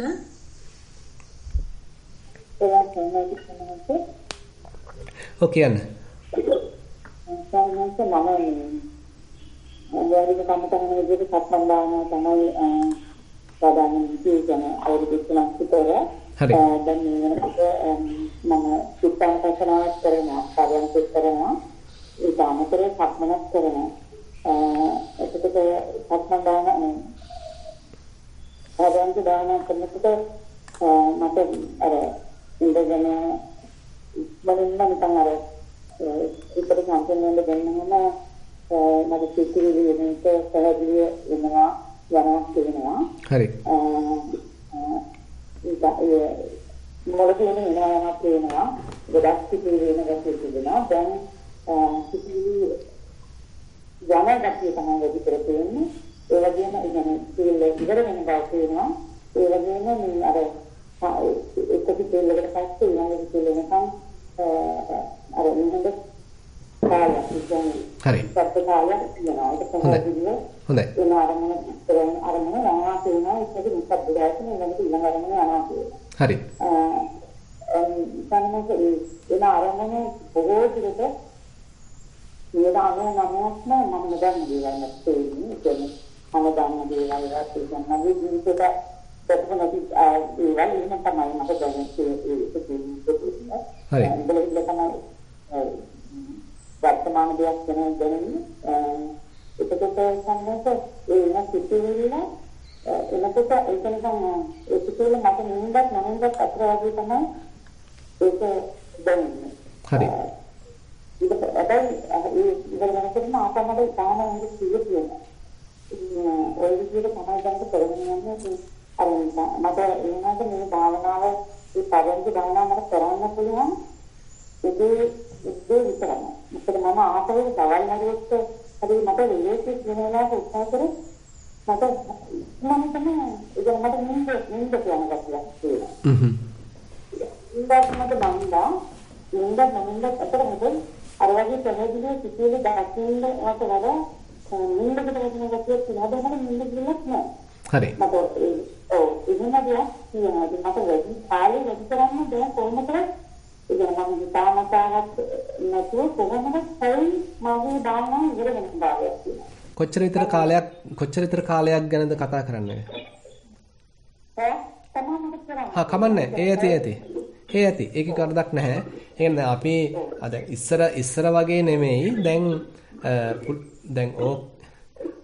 ඕකෙදී ටික වෙන්න ඉඩ හැරලා තමයි අපි කරගෙන යන්න තියෙන්නේ. අපි දැන් ඉස්සර නම් අපි නිකන් පාලනය කරන ගතියක්, අපි භාවනා කරන ගතියක් තිබුණානේ. ඊට පස්සේ දැන් මේ හරියට අපි එනකොට භාවනාවට කෙරෙන්න ඉඩ හරිනවා. එයාම වැඩේ කරගෙන යනවා. අපි නිකන් අර එයාව පාලනය කරන ගතිය අඩු කළා භාවනාවට කෙරෙන්න ඉඩ හරනවා. කෙරෙන්න ඉඩ හැරෙනකොට අන්න අපිට තේරෙනවා ඔන්න මේ හරියට එනකොට දැන් භාවනාව අවසන් වෙනවා.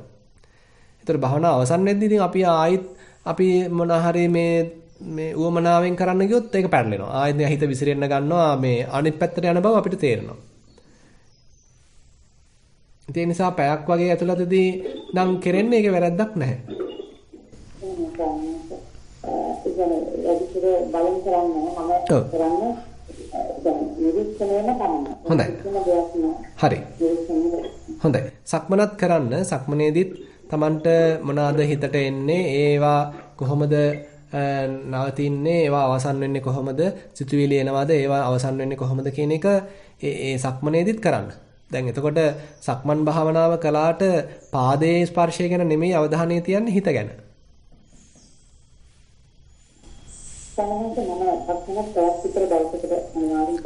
හොඳයි. හරි.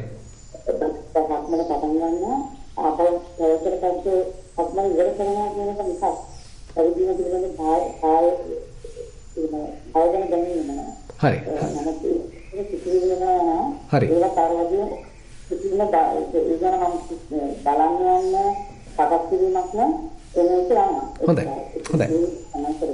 හොඳයි. යන විදිය හොඳයි. ඒ කියන්නේ සිතුවිලි වලින් හිත නිදහස් වුණොත් ඒ නිදහස් භාවය තුල ඉන්න. සම්පූර්ණයෙන්ම සිතුවිලි වලින් තොර වුණොත් එහෙම හිත ඒ සිතුවිලි වලින් තොර නිදහස් සරල තැනේ පුළුවන් තරම් ඉන්න උත්සාහන්ත වෙන්න.